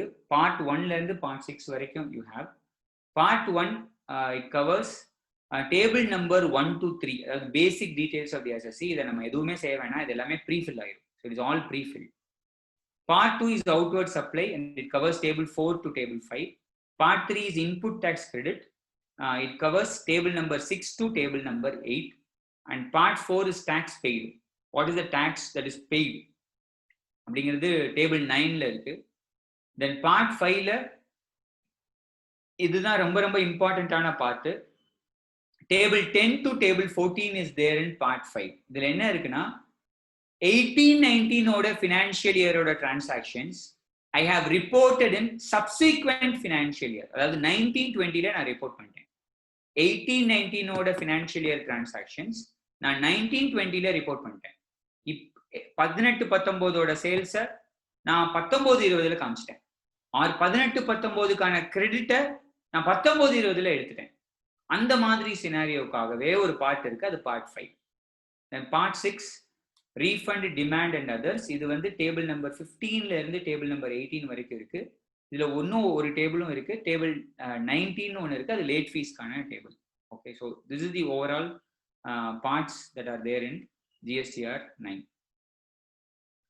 GSTR 9 நீங்க உள்ள போனோடனே ஃபர்ஸ்ட் எடுத்தோடனே நான் என்ன சஜஸ்ட் பண்ணுவேன்னா, சிஸ்டமே ஒரு 3 சம்மரியை உங்களுக்கு காட்டும். அதாவது என்னென்ன காட்டும்னா, GSTR 9 சிஸ்டம் கம்ப்யூட்டட் சம்மரி, இன்னொன்று வந்து GSTR 1 system computed summary, GSTR 3B system computed summary. இது மூணுமே சிஸ்டமே will show it to you. என்னோட suggestion, download all this. It will be very much helpful for doing all our reconciliation. So 9 summary, 1 summary, 3B summary மூணுமே download பண்ணிக்கோங்க. இதை பேஸா வச்சுட்டு நம்ம எதை மாற்றணும் இல்லை என்ன பண்ணணுங்கிற ஒரு ஐடியா நம்மளுக்கு கிடைக்கும். So have this as a base data. This is very very important. Next உங்களுக்குலாம் தெரியும், இந்த டேபிள்ஸ் வந்து இப்படி தான் இருக்கும். Table 4, 5 is all about outward supply, and table 6 is about input tax credit. 7 reversal of input tax credit. 8 is about reconciliation of your ITC input tax credit with GSTR 2A. 9 is tax paid. அப்புறம் 10, 11, 12 இது எல்லாமே பார்த்தீங்கன்னா 14 வரைக்கும் it is all in part 5. அதாவது current year which is reported in the subsequent year. So those are all reflected here. And then கீழே இருக்கிற 16, 17, 18 these information are all other information. இதெல்லாம் நம்ம பார்ப்போம். Now they have given some relaxation in that also, so we will check it out. So now we'll come to the issues. அதாவது இப்போ என்னோட outward சப்ளையை report பண்றப்ப என்னென்னலாம் நம்ம மைண்ட்ல வச்சுக்கணும் அப்படின்னு நம்ம பார்ப்போம். ஃபர்ஸ்ட் ஒன், அதாவது 18-19 டிரான்சாக்ஷன் நான் மிக சரியா 18-19 ரிப்போர்ட் பண்ணிட்டேன். ஸோ 18-19 டிரான்சாக்ஷன்ஸை நான் 18-19 GSTR 1ல சொல்லிட்டேன், 18-19 3Bல சொல்லிட்டேன். சூப்பர். அப்போ அதை எங்க சார் ரிப்போர்ட் பண்ணணும்னா, டேபிள் GSTR 9ல இது டேபிள் நம்பர் 4ல போகும், இல்லை டேபிள் 5ல போகும். அதாவது டேபிள் 4ல எதெல்லாம் போகும்னா, அந்த சப்ளைஸ்ல டேக்ஸ் கட்டணும்னா, supplies on which tax is payable, எதுலலாம் டேக்ஸ் கட்டணுமோ அதெல்லாம் டேபிள் 4. எதெல்லாம் exempted supply, nil rated supply, non GST supply, no supplies, இதெல்லாம் வந்து டேபிள் நம்பர் 5. ஸோ ரொம்ப ரொம்ப சிம்பிள். 18-19 டிரான்சாக்ஷன் நான் 18-19 3Bல போட்டேன், 18-19 1லேயே போட்டேன், அப்படியே தூக்கி டேபிள் 4 இல்லை டேபிள் 5ல போட்டேன். ரொம்ப easy, very very easy. Next scenario 17-18 turnover I reported in 18-19. ஏன்னா லாஸ்ட் இயர் நம்ம ஆனுவல் ரிட்டர்ன் ஃபைல் பண்ணல என்ன சொல்லியிருப்போம்னா, 17-18 turnover it is reported in the subsequent financial year அப்படின்னு சொல்லி டேபிள் நம்பர் 10ல காட்டியிருப்போம். டேபிள் நம்பர் 10ல லாஸ்ட் இயர் ஆனுவல் ரிட்டர்ன்ல காட்டியிருப்போம். அப்படி காட்டியிருப்போம். இந்த வருஷம் அதை எங்க காட்டியிருப்போம்னா, GSTR 1 ஆஃப் 18-19 காட்டியிருப்போம், GSTR 3B ஆஃப் 18-19 காட்டியிருப்போம். So last year turn over நான் இந்த வருஷம் தான் ரிப்போர்ட் பண்றேன் அப்படின்னா, இதை இந்த வருஷம் அதாவது 18-19 ஆனுவல் ரிட்டர்ன் போடல இதை காட்டணுமா வேணாமான்னா, என்னோட என்னோட வியூ என்னன்னா அதை காட்டக்கூடாது. It should be eliminated. It should be eliminated from the turnover for the financial year 18-19. So நீங்க டேபிள் 4 டேபிள் 5ல காட்டுற டர்ன்ஓவருக்குள்ள 17-18ஓட டர்ன்ஓவர் சேர்ந்து இருந்தா அதை நீங்க மைனஸ் பண்ணிடணும், டிடெக்ட் பண்ணிடணும், அதை காட்டக்கூடாது. ஏன் சார் இந்த மாதிரி? ஏன்னா லாஸ்ட் இயரே நீங்க வந்து எங்க சொல்லிட்டீங்கன்னா டேபிள் 10ல சொல்லிட்டீங்க. டேபிள் 10ல சொல்லியிருந்தீங்கன்னா டேபிள் 4, 5 பிளஸ் டேபிள் 10, 11 ஆட் பண்ணி தான் போன தடவை டேர்ன் ஓவர் கன்சிடர் பண்ணியிருக்காங்க. அதனால இந்த தடவை டேர்ன் ஓவரோட அதை சேரக்கூடாது. ஆனா சிஸ்டம் கம்ப்யூட்டர் சம்மரியில எப்படி வரும்னு பாத்தீங்கன்னா அது சேர்ந்து தான் வரும். காரணம் அது ஜிஎஸ்டிஆர் 1ல இருந்து டேட்டா ஃபெச் பண்ணும். ஸோ நீங்க லாஸ்ட் இயரோட டேர்ன் ஓவரை இந்த வருஷம் ஆட் பண்ணிருந்தீங்கன்னா it will include it and auto populate. But நீங்க என்ன செய்யணும்னா அதை மைனஸ் பண்ணிடணும். சார் டேர்ன் ஓவர் மட்டும் மைனஸ் பண்ணா போதுமா? அதுக்கான டாக்ஸையும் மைனஸ் பண்ணுமா? கண்டிப்பா டாக்ஸையும் மைனஸ் பண்ணி தான் ஆகணும். ஸோ அதோட 17-18 turnover reported in 18-19 should not form part of GSTR 9 for financial year 18-19. அதை நீங்க மைனஸ் பண்ணிடணும். நெக்ஸ்ட் 18-19 ஓட turnover நான் 19-20ல ரிப்போர்ட் பண்றேன். இதை எங்க காட்டுறது? ரொம்ப ரொம்ப சிம்பிள். லாஸ்ட் இயர் மாதிரியே தான் இந்த வருஷமும் டேபிள் நம்பர் 10ல போய் காட்டிடும். ஸோ 18-19 ஓட turnover ஆனா நெக்ஸ்ட் இயரோட GSTR 1லயோ 3Bலயோ காட்டியிருக்கேன்னா then it should go and set in table number 10 or table number 11 accordingly. Then இன்னொரு டவுட் வரும் சில பேருக்கு. 18-19 ஓட turnover நான் இது வரைக்கும் காட்டவே இல்லை. GSTR 1லயும் காட்டல, GSTR 3Bலயும் காட்டல, ரிப்போர்ட்டே பண்ணல. ஆனா நான் இப்போதான் கண்டுபிடிக்கிறேன். எப்படி சார் கண்டுபிடிச்சேன்? நான் புக்ஸ் ஆஃப் அக்கௌண்ட்ஸை வச்சு டேலி பண்ணல, ரெக்கன்சைல் பண்ணல, எனக்கு டிஃபரன்ஸ் வந்தது. அந்த டிஃபரன்ஸ் என்னன்னு பார்த்தா the turnover is not at all reported in GSTR 1 and GSTR 3B for financial year 18-19. இதை எங்க காட்டுறது? This turnover should be considered in table number 4, table number 5. So நாம் unreported turnover, இதை நம்ம என்னன்னு சொல்றோம்னா unreported turnover, இது வரைக்கும் நான் ரிப்போர்ட்டே செய்யாத turnover எங்க காட்டுறோம்னா டேபிள் 4, டேபிள் 5ல இப்போ ரிப்போர்ட் பண்ணிருங்க. அதுக்கான டாக்ஸ் லைபிலிட்டியும் சேர்த்து டிஸ்க்ளோஸ் பண்ணிருங்க. தென் நிறைய சார் என்னோட டேர்ன் ஓவர் எல்லாத்தையும் ரெக்கன்சைல் பண்ணல, GSTR 1 எடுத்துக்கணுமா, GSTR 3B எடுத்துக்கணுமா, இல்ல புக்ஸ் எடுத்துக்கணுமா? உங்க புக்ஸ் தான் பேஸ். ஆனா உங்க புக்ஸை எதோட கம்பேர் பண்ணணும் அப்படின்னு பாத்தீங்கன்னா 3Bயோட கம்பேர் பண்ணுங்க. ஏன் சார் அந்த மாதிரி? 3Bயை வச்சுதான் நீங்க டாக்ஸை கட்டுறீங்க. So in case of any dispute tomorrow at a later point of time, saying which one will prevail, GSTR 1 or GSTR 3B ஆன ஒரு சண்டை வந்துச்சுன்னா GSTR 3B will override GSTR 1 because based on 3B turnover only we are paying the tax. So GSTR 3Bயும் உங்களோட புக்ஸையும் compare பண்ணுங்க. ஃபைனலா the figure should be reconciled to the books. That is what is more important. Then we'll come to the forms, respective forms one by one போயிடலாம். So first one வந்து table number 4. இதெல்லாம் உங்களுக்கு தெரிஞ்ச table தான், just I'm showing it through. இந்த டேபிள்ல என்ன போடுவோம்னா tax கட்ட வேண்டிய turnover, அதாவது any supplies on which tax is payable will be disclosed here. இதுல 4Aல பாத்தீங்கன்னா B2C supplies ரிப்போர்ட் பண்ணுவோம். இதுல வந்து டெபிட் நோட், கிரெடிட் நோட் இருந்தா அட்ஜஸ்ட் பண்ணிட்டு நெட் சப்ளைஸ் டிஸ்க்ளோஸ் பண்ணுவோம். சிம்பிளா சொன்னா மாசமே B2C அப்படிதான் காட்டுவோம். அதே மாதிரிதான் எங்கேயும் காட்ட போறோம். B2B சப்ளை ஆக்சுவலா கவர்மெண்ட் என்ன பண்ணாங்கன்னா முத இது போடல. 4Bல இன்வாய்ஸஸ் மட்டும் காட்டணும். அப்புறம் சப்சிக்வெண்டா there is some column called table called 4I அப்படின்னு ஒரு டேபிள் இருக்கு.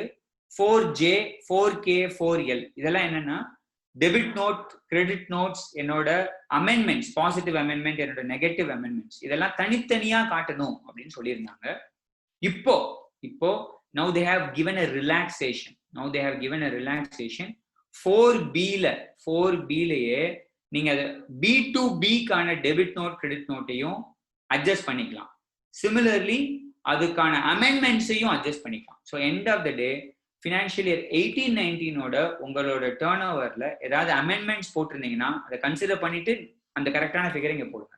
டெபிட் நோட், கிரெடிட் நோட் கொடுத்துருந்தீங்கன்னா அதை கன்சிடர் பண்ணிட்டு கரெக்டான ஃபிகர் இங்க போடுங்க. So that is how it needs to be reported in B2B, அதாவது 4B needs to be reported. Then zero rated supply with payment of tax. உங்களுக்கு எல்லாம் தெரிஞ்சிருக்கும், ஜீரோ ரேட்டட் சப்ளைனா ரெண்டு தான் நம்ம சொல்லுவோம். ஒன்று எக்ஸ்போர்ட் டிரான்சாக்ஷன், இன்னொன்று வந்து சப்ளைஸ் டு SEZ. இந்த ரெண்டும் எக்ஸ்போர்ட் டிரான்சாக்ஷன்ஸும் சப்ளை டு SEZ-ம் there are two options to the SSC. One is with payment of IGST, without payment of IGST. Without paymentனா அவர் LUT கொடுத்துருவாரு, அதனால IGST கட்ட மாட்டாரு. ஸோ எப்பெல்லாம் கட்டிட்டு டாக்ஸ் கட்டிட்டு அவர் எக்ஸ்போர்ட் பண்றாரோ, வித் பேமெண்ட் ஆஃப் IGSTங்கிற ஆப்ஷனை சூஸ் பண்றாரோ, அது மாதிரி இருக்க டிரான்சாக்ஷனை he has to report it in 4C. 4C has to report. Then 4D, same thing, but SEZ, he is applying to SEZ with the payment of tax, then it needs to be reported here. Deemed export is actually not an export transaction. இது என்னன்னா section 147 of CGST Act இருக்கு. இதுல they are specifying some 3 to 4 transactions. அதாவது when I am supplying goods or services to a person who is having authorization certificate, அதாவது advance authorization certificate னு ஒன்று இருக்கு, EPCG authorized capital goods, or he is an EOU export oriented unit இருக்காரு. இந்த மாதிரி சினாரியோல இருக்கிறவருக்கு நான் சப்ளை பண்றேன்னா then those transactions will be called as deemed export. In case of deemed export, there are two options actually. Either the supplier can get refund or the recipient of those goods can claim for refund. So because of that, the transaction is called deemed export. This actually exported. So that is how it needs to be done. Then 4F advance received, but on those advances invoices are not issued. This is exactly what I said. 4F ல என்ன காட்டுறீங்களோ இது உங்க balance sheet liability சைடோட tally ஆகும். அதாவது advance receive பண்ணி இன்னும் நீங்க invoice rice பண்ணாத அமௌண்ட், அந்த அமௌண்டோட எக்ஸாக்டா it should tie up. That is what 4F is all about. Sorry, okay. Then 4Gங்கிறது என்னன்னு பாத்தீங்கன்னா, any inward supply on which reverse charge is required to be paid. Suppose இந்த அசசி ஏதோ ஒரு அமௌண்ட்ல ரிவர்ஸ் சார்ஜ் கட்டணும், இப்போ ஃப்ரைட்டா இருக்கலாம் ஆர் லாயர் ஃபீஸா இருக்கலாம். ஸோ இந்த மாதிரி சினாரியோஸ்ல எல்லாம் he is liable to pay tax on reverse charge basis. அது மாதிரி இருக்க டிரான்சாக்ஷன்லாம் 4Gல ரிப்போர்ட் பண்ணணும். சப்போஸ் அசசி டியூரிங் த இயர்ல பண்ணாம விட்டுட்டாரு, ரிவர்ஸ் சார்ஜ் பண்ணாம விட்டுட்டாரு, இப்போ நீங்க கண்டுபிடிக்கிறீங்க அவர் ரிவர்ஸ் சார்ஜ்ல டாக்ஸ் கட்டணும்னு கண்டுபிடிக்கிறீங்கன்னா then find out that amount and put it here so that he is liable to pay that liability. அவர் பண்ணி தான் ஆகணும் அப்படிங்கிறதுனால அதை இங்கே போட்டுருங்க. Then we'll come to this. இதுதான் நான் முன்னாடியே சொன்னேன், 4I, 4J, 4K, 4L இது எதுவுமே இப்போ டிஸ்க்ளோஸ் பண்ண வேண்டாம். இது எல்லாமே ஆப்ஷனல். பிகாஸ் இதோட அட்ஜஸ்ட்மெண்ட்ஸ் எல்லாம் 4Aலயோ 4Bலயோ நீங்க காமிச்சிடுறீங்க, அதனால இங்க அதை காட்ட வேணாம். ஈவன் எக்ஸ்போர்ட் டிரான்சாக்ஷன்ஸ்ல ஏதாவது கிரெடிட் நோட்ஸ் இருந்தாலும் அட்ஜஸ்ட் பண்ணி முன்னாடியே ரிப்போர்ட் பண்ணிடலாம். இங்க அதை தனியா காட்டணும்ன்ற அவசியம் இப்போ இல்லை. Finally, if you come down, there is one row called 4N. அதாவது இதுதான் உங்களோட taxable turnover. Taxable turnover which will carry forward to your GSTR 9C. So இங்க 4Nல என்ன வருதோ, என்ன அமௌண்ட் அப்பியர் ஆக போகுதோ இதுதான் 9Cக்கு வரப்போகுது. அதனால தான் நான் சொன்னேன் 17-18ஓட டேர்ன் ஓவர் ஏதாவது சப்போஸ் 4Aலயோ 4Bலோ இருந்தா, 17-18ஓட டேர்ன் ஓவர் 4Aலோ 4Bலோ இருந்தா அதை நீங்க எக்ஸ்க்ளூட் பண்ணிடணும். மைனஸ் பண்ணிட்டு மீதி இருக்கிற அமௌண்ட் தான் இங்க போடணும். அப்பதான் உங்களோட 9Cல இருக்கிற டேர்ன் ஓவரோட அது ரெக்கன்சைல் ஆகும், இல்லாட்டி ஆகாது. ஓகே.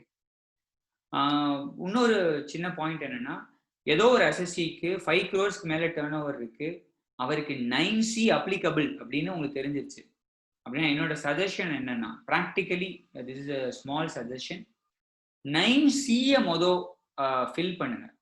அதாவது அதை அதுல இருந்து ஸ்டார்ட் பண்ணுங்க. You start from 9C and then you complete 9. You start with 9C and then you complete 9 so that his 9 and 9C will be tally perfectly. அப்படி பண்ணலாம். ரெண்டுத்தையும் டேலி பண்ணதுக்கு அப்புறம் 9 ஃபைல் பண்ணுங்க, அப்புறம் 9C ஃபைல் பண்ணுங்க. நிறைய சமயம் என்ன தவறு நடந்துருதுன்னு பாத்தீங்கன்னா, அசசிக்கு 9C இருக்கும், ஆனா அவங்க பேரலா 9C பண்ணிட்டு கூடவே சேர்ந்து 9 பண்ண மாட்டாங்க. முதல் 9 போய் ஃபைல் பண்ணிடுவாரு, அப்புறம் தான் நம்ம கிட்ட 9Cக்காகவே வருவாரு. ஸோ அந்த மாதிரி சமயத்தில் it is very difficult actually to reconcile both. So wherever 9C is applicable, start with 9C, then you complete 9, and then you again come back to 9C. So that's how that approach should be. Okay. Then we'll go to next one. This is about table number 5. இங்க என்ன இருக்குன்னு பாத்தீங்கன்னா turnover or supplies where tax is not at all payable. So எங்கெங்கெல்லாம் tax கட்ட வேணாம் அப்படிங்கிறது இருக்கோ அந்த மாதிரி இருக்கிற அமௌண்ட் எல்லாம் இங்க போடணும். இது பாத்தீங்கன்னா export transaction without payment of tax or supply to SEZ without payment of tax. இதுல முக்கியமா ஒரு இடம் இருக்கு, அதாவது 4C அப்படின்னு 5Cன்னு ஒரு இடம் இருக்கு. பாத்தீங்கன்னா உங்களுக்கு தெரியும், supplies on which tax is to be paid by the recipient on reverse charge basis. அதாவது இது என்னன்னு பாத்தீங்கன்னா, நான் சப்ளை பண்றேன், அந்த சப்ளைஸுக்கெல்லாம் ரெசிபியன்ட் டாக்ஸ் கட்டிடுவாரு. அது மாதிரி ஒரு சினாரியோ, அது மாதிரி இருக்கிற ஒரு ஐட்டத்தை இங்க டிஸ்க்ளோஸ் பண்ணும். நான் ஒரு எக்ஸாம்பிள் சொல்றேன், then you can reason out. ஒரு ஷோரூம் டீலர், ஒரு 2 வீலர் ஷோரூமோட டீலர், அந்த மாதிரி ஒரு டீலர் இருக்காரு. அந்த டீலருக்கு நார்மலா பாத்தீங்கன்னா அவர் 2 வீலர் சேல்ஸ் நடக்கும். அப்புறம் அவரோட P&L அக்கௌண்டோட கிரெடிட் சைட்ல பாத்தீங்கன்னா கமிஷன் அப்படின்னு ஒன்று வச்சிருப்பாரு. சார் இது என்ன கமிஷன் சார் அப்படின்னு நீங்க அவர்கிட்ட கேட்டீங்கன்னா அவர் உங்ககிட்ட சொல்லுவாரு, சார் நாங்க இங்க வண்டி விற்கிறோம் இல்லையா, இந்த வண்டி விற்கிறதுக்கெல்லாம் இன்சூரன்ஸ் கொடுக்குறோம். சப்போஸ் இப்போ லெட்ஸே அவர் எல்லா வண்டியும் நேஷனல் இன்சூரன்ஸ் கம்பெனி கிட்ட இருக்கிற ஒரு ஏஜென்ட் வழியா அதை பண்றாரு அப்படின்னா, that national insurance company will pay the sub dealer, அந்த ஆட்டோமொபைல் டீலருக்கு ஒரு கமிஷன் கொடுப்பாங்க. என்னன்னா இன்சூரன்ஸ் கமிஷன் இவங்களுக்கு கொடுப்பாங்க. காரணம், இவர் தான் அந்த 2 வீலருக்கு இன்சூரன்ஸ் போடுறதுக்கு நேஷனல் இன்சூரன்ஸை ரெக்கமெண்ட் பண்றாரு. அதனால இவருக்கு ஒரு கமிஷன் வரும். இந்த கமிஷனுக்கு இவர் டாக்ஸ் கட்டுவாரா? யாரு? அந்த ஷோரூம் டீலர் டாக்ஸ் கட்டுவாரானா? மாட்டாரு. அந்த டாக்ஸை யாரு கட்டிடுவா? Insurance company will pay the tax. The insurance company will pay the tax on reverse charge mechanism under section 9(3). அது மாதிரி இருக்கிற சப்ளைஸை வந்து எங்க காட்டணும்னா, ஆக்சுவலா ஒரு 5Cல வந்து காட்டணும். சார் டாக்ஸ் எனிவே கட்டல, இதை நான் 5Cல காமிச்சேன்னா 5Dல காமிச்சேன்னா 5Dல காமிச்சா அதுக்கு பேர் எக்ஸம்ப்டட் சப்ளை. எக்ஸம்ப்டட் சப்ளை நீங்க எதெல்லாம் ரிப்போர்ட் பண்றீங்களோ அதுக்கு நீங்க ஐடிசி எடுத்திருப்பீங்கல்ல, கரஸ்பாண்டிங்கா நீங்க ஏதாவது ஐடிசி எடுத்திருந்தா அந்த ஐடிசி எல்லாத்தையும் கொண்டு போய் ரிவர்ஸ் பண்ணணும். ஆனா அதை நீங்க கரெக்டா 5Cல காமிச்சீங்கன்னா அதுக்கு ஐடிசி ரிவர்சல் தேவையானா தேவையில்லை. So there is a difference in the way of reporting. கரெக்டான ரிப்போர்ட்டிங்க்கு ஒரு வித்தியாசம் இருக்கு. சிமிலர்லி நான் என்ன இங்க காமன் மிஸ்டேக் பாக்குறேன்னா, நிறைய அசசி எக்ஸ்போர்ட் பண்ணுவாங்க 3B GSTR 3Bல கரெக்டா அதை எக்ஸ்போர்ட் டர்ன் ஓவர்னு சொல்லிடுறாங்க. ஆனா GSTR 1ல அதை எக்ஸ்போர்ட் நிறைய பேர் சொல்றது இல்லை. LUT கீழே அவர் எக்ஸ்போர்ட் பண்ணியிருப்பாரு, கொண்டு போய் அதை போய் எக்ஸ்போர்ட் டர்ன் ஓவர்னு டேபிள் 6ல போய் போடணும். ஆனா அது rather many people are reporting under exempted turnover. So auto populate ஆகி வரல, அது என்னவா வரும்னா எக்ஸம்ப்டட் சப்ளையா வந்து உட்கார்ந்துருக்கும். ஆனா ஆக்சுவலா அது export turn over under LUT. So அப்படின்னா அதை 5Aல ரிப்போர்ட் பண்ணணும், நாட் அண்டர் 5B. ஸோ அது மாதிரி இங்க ஆட்டோ பாப்புலேட் ஆகிற ஐட்டம் எல்லாமே சரிதான் அப்படின்னு நினைச்சுக்காதீங்க, நிறைய ஐட்டம் தப்பா இருக்கும். அதே மாதிரி அந்த அசசியோட P&L அக்கௌண்ட் ஒரு தடவை பாருங்க, அதுல கிரெடிட் சைட்ல இருக்கிற எல்லா ஐட்டத்தையும் ஏதோ ஒரு இடத்துல நம்ம ஃபிட் பண்ணணும். ஸோ அது மாதிரி ஃபிட் பண்றதுக்கு இது எங்க போய் ஃபிட் ஆகுங்கிற இடம் தான் இந்த டேபிள் நம்பர் 5. தென் 5D 5E 5F அப்படின்னு ஒரு 3 ஐட்டம் இருக்கு. 5Dங்கிறது exempted supply, 5E is nil rated supply, 5Fங்கிறது நான் GST சப்ளை. ஆக்சுவலா there is a subtle difference. 5Dனா என்ன? 5Dனா எக்ஸம்ப்டட் டர்ன் ஓவர். எக்ஸம்ப்டட்னா 2 எக்ஸம்ப்ஷன் நோட்டிஃபிகேஷன் இருக்கு சார். அதாவது குட்ஸுக்கு பாத்தீங்கன்னா 2/2017 ஒன்று இருக்கு, சர்வீசஸ் பாத்தீங்கன்னா 12/2017 ஒன்று இருக்கு. சிமிலர்லி IGST ஆக்டுக்கு போனீங்கன்னா 9/2017 ஒன்று இருக்கு. இது எல்லாமே எக்ஸம்ப்டட் நோட்டிஃபிகேஷன்ஸ். இந்த எக்ஸம்ப்டட் நோட்டிஃபிகேஷன்ல இருக்கிற ஐட்டமா இருந்தா அது எக்ஸம்ப்டட் சப்ளை. nil ratedனா என்ன? nil ratedனா அது டாக்ஸ் நோட்டிஃபிகேஷன் இருக்கும், அதாவது 1/2017லயோ இல்ல 11/2017லயோ இருக்கும். ஆனா ரேட் ஆஃப் டாக்ஸ் 0ன்னு இருக்கும். அது மாதிரி இருந்தா அதுக்கு பேரு nil rated supply. Non GST சப்ளைனா என்ன? நான் GST சப்ளைனா அதாவது 5+1 நம்ம சொல்லுவோம். 5 petroleum commodity plus alcoholic liquor for human consumption, இதெல்லாம் வந்து நான் GST supply. It also includes no supply. No suppliesனா என்ன? Schedule 3ல இருக்கிறது எல்லாமே no supply. High C sales அப்படின்னு ஒன்று இருக்கு. High C salesனா குட்ஸ் இந்தியாவுக்குள்ளே வர்றதுக்கு முன்னாடியே இந்த இம்போர்ட்டர் என்ன செய்வார்னா டாக்குமெண்ட் ஆஃப் டைட்டில் டீட்ஸ் இன்னொருத்தருக்கு மாற்றி குட்ஸை வித்துருவார். அதுக்கு பேர் ஹை சி சேல் டிரான்சாக்ஷன். அதை வந்து ஷெட்யூல் 3ல now it is called it is treated as no supply. அது மாதிரி இருக்கிற நோ சப்ளையை 5Fல நீங்க ரிப்போர்ட் பண்ணணும். ஏன்னா அவரோட P&L அக்கௌண்டோட கிரெடிட் சைட்ல இது இருக்க போகுது. அப்போ நீங்க அதை எங்கேயோ ரிப்போர்ட் பண்ணி தானே ஆகணும். Similarly there is another category called drop ஷிப்மெண்ட்னு ஒன்று இருக்கு. ட்ராப் ஷிப்மெண்ட்னா என்னன்னா சைனால இருந்து யூஎஸ்க்கு நான் எக்ஸ்போர்ட் பண்றேன், ஆனா நான் குட்ஸை இந்தியாவுக்குள்ளே இம்போர்ட் பண்ணல. ஆர்டர் இங்க இருந்து நான் சைனாக்காரர்கிட்ட போடுறேன், சைனால இருந்து நேரடியாக குட்ஸை யூஎஸ்க்கு அனுப்ப சொல்லிடுறேன், பணம் மட்டும் யூஎஸ் காரர்கிட்ட வாங்கிடுறேன், வாங்கி அதை சைனாக்காருக்கு செட்டில் பண்ணிடுறேன். ஸோ குட்ஸ் எங்கேயுமே இந்தியாவுக்குள்ள வரல. So this is export of goods from one country to another country without the goods entering into the India. இதுக்கு பேர் ட்ராப் ஷிப்மெண்ட்னு பேரு. இதுவும் ஷெட்யூல் 3ல இருக்கு. It is also treated as a no supply transaction. That also needs to be reported under 5F. So எங்க report பண்ணணுங்கிறது முக்கியம். ஆனா government now gave a relaxation.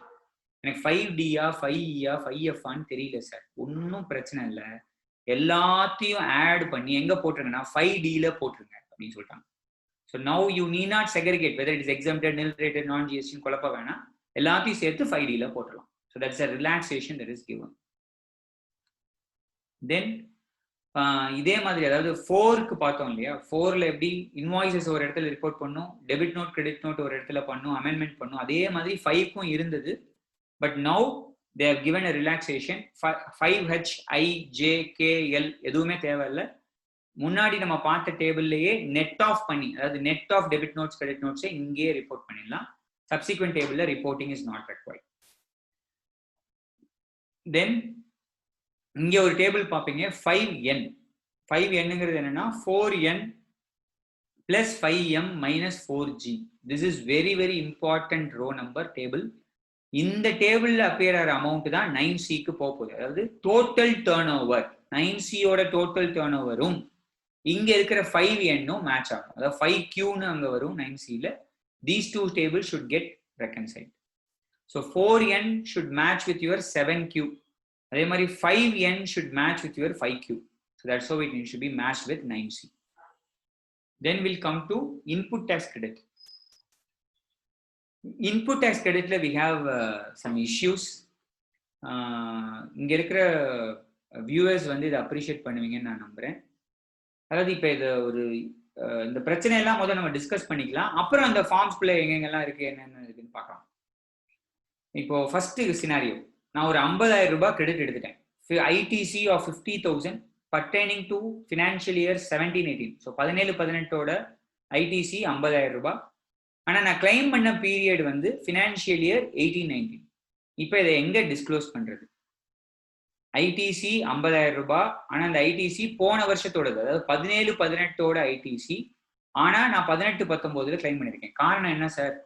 17-18ஓட ITCயை claim பண்றது கடைசி நாள் செப்டம்பர் 2018. ஆனா அதுக்கப்புறம் ரிமூவல் ஆஃப் டிஃபிகல்ட்டி ஆர்டர்னு ஒரு ஆர்டர் கொடுத்து அதை எது வரைக்கும் ஆக்குனாங்கன்னு பாத்தீங்கன்னா 31 மார்ச் 2019 வரைக்கும் கிரெடிட் எடுத்துக்கலாம்னு சொல்லிட்டாங்க. அப்ப நான் 17-18 கிரெடிட்டையே எது வரைக்கும் எடுத்திருப்பேன்? 31/3/2019 வரைக்கும் எடுத்திருப்பேன். அதாவது அந்த மாசத்தோட 3B வரைக்கும் நான் எடுத்துக்கிட்டே இருந்திருப்பேன். அப்போ என்னோட 18-19ஓட 3Bயை இப்ப நீங்க போய் பாத்தீங்கன்னா அதுல ஆல் அதர் ஐடிசின்னு ஒரு அமௌண்ட் இருக்கும். அதுக்குள்ள வெறும் 18-19ஓட ஐடிசி மட்டும்தான் இருக்குமானா இருக்காது. அதாவது நம்ம எடுக்கிறப்பெல்லாம் சந்தோஷப்பட்டு எடுத்துருவோம், அப்புறமா உட்காந்து ஆனுவல் ரிட்டர்ன் போடுறப்ப 18-19 மட்டும் தனியா காட்டு அப்படின்னா அதுவா காட்டாது. நம்ம தான் சார் கஷ்டப்பட்டு இதை தேடி கண்டுபிடிக்கணும். ஸோ ஆல் அதர் ஐடிசிக்குள்ள எல்லாமே உட்காந்துருக்கும். 18-19ஓட ஐடிசியும் உட்காந்துருக்கும், 17-18ஓட ஐடிசியும் உட்காந்துருக்கும். அப்ப இந்த மாதிரி சினாரியோல இப்ப இந்த ஆனுவல் ரிட்டர்ன் போடையில என்ன பண்றது? ஸோ ஆனுவல் ரிட்டர்ன் போடையில இது என்ன ஆயிருக்கும்னு நம்ம பார்ப்போம்.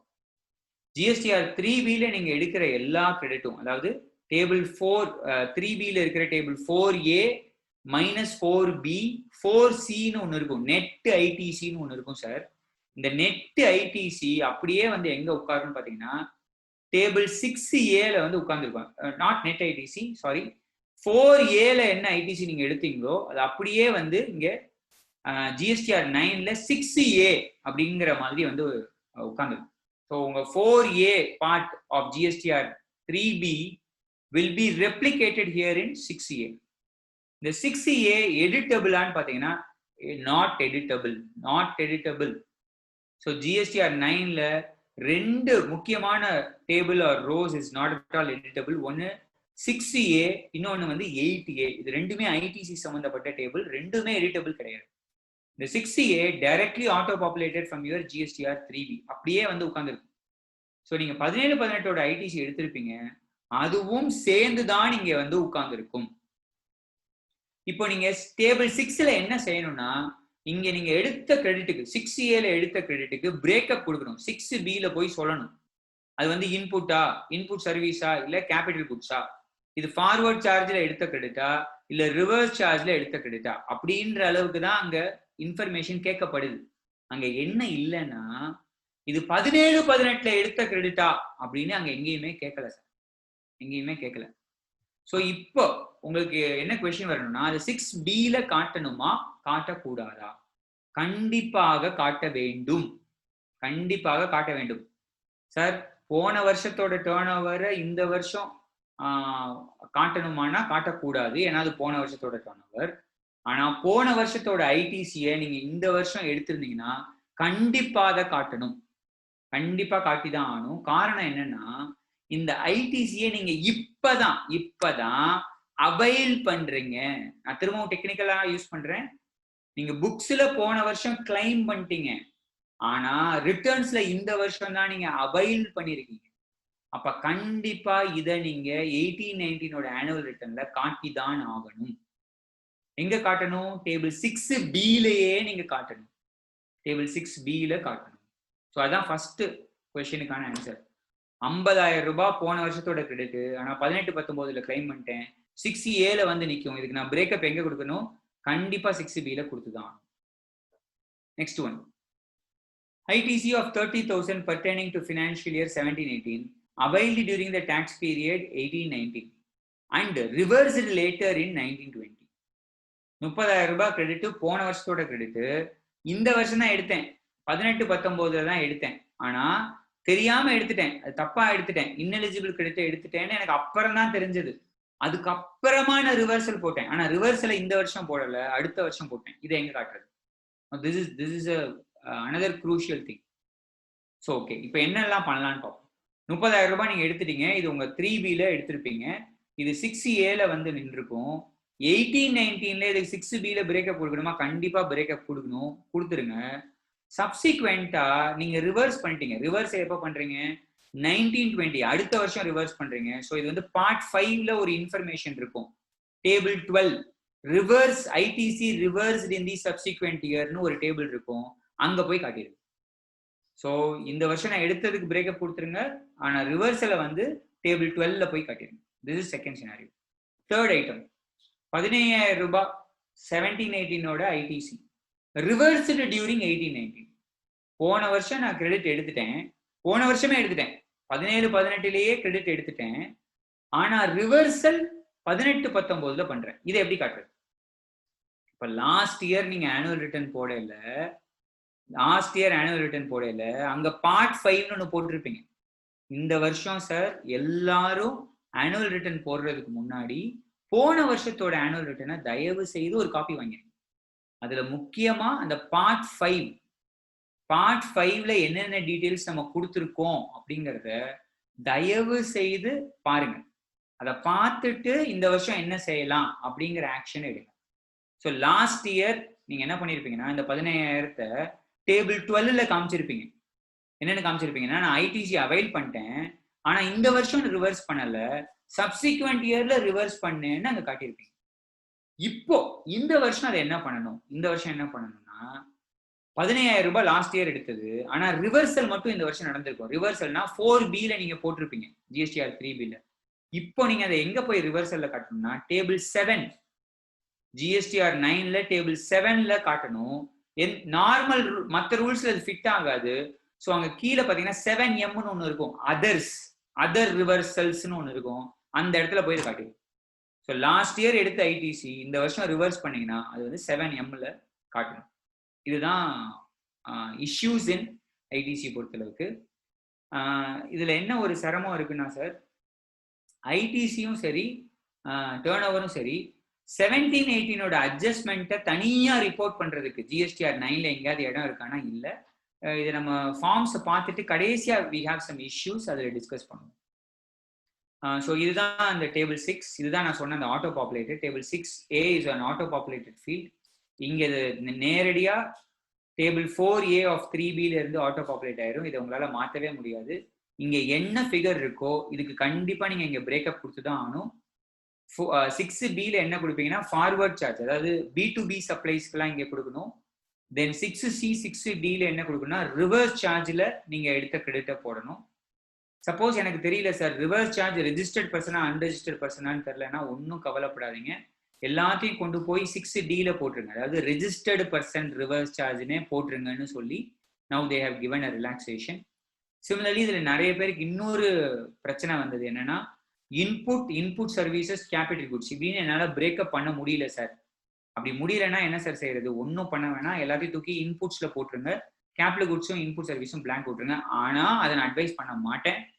காரணம் when it comes to refund cases, when it comes to reversal of ITC, there are a lot of differences when you are reporting a figure under input service and capital goods.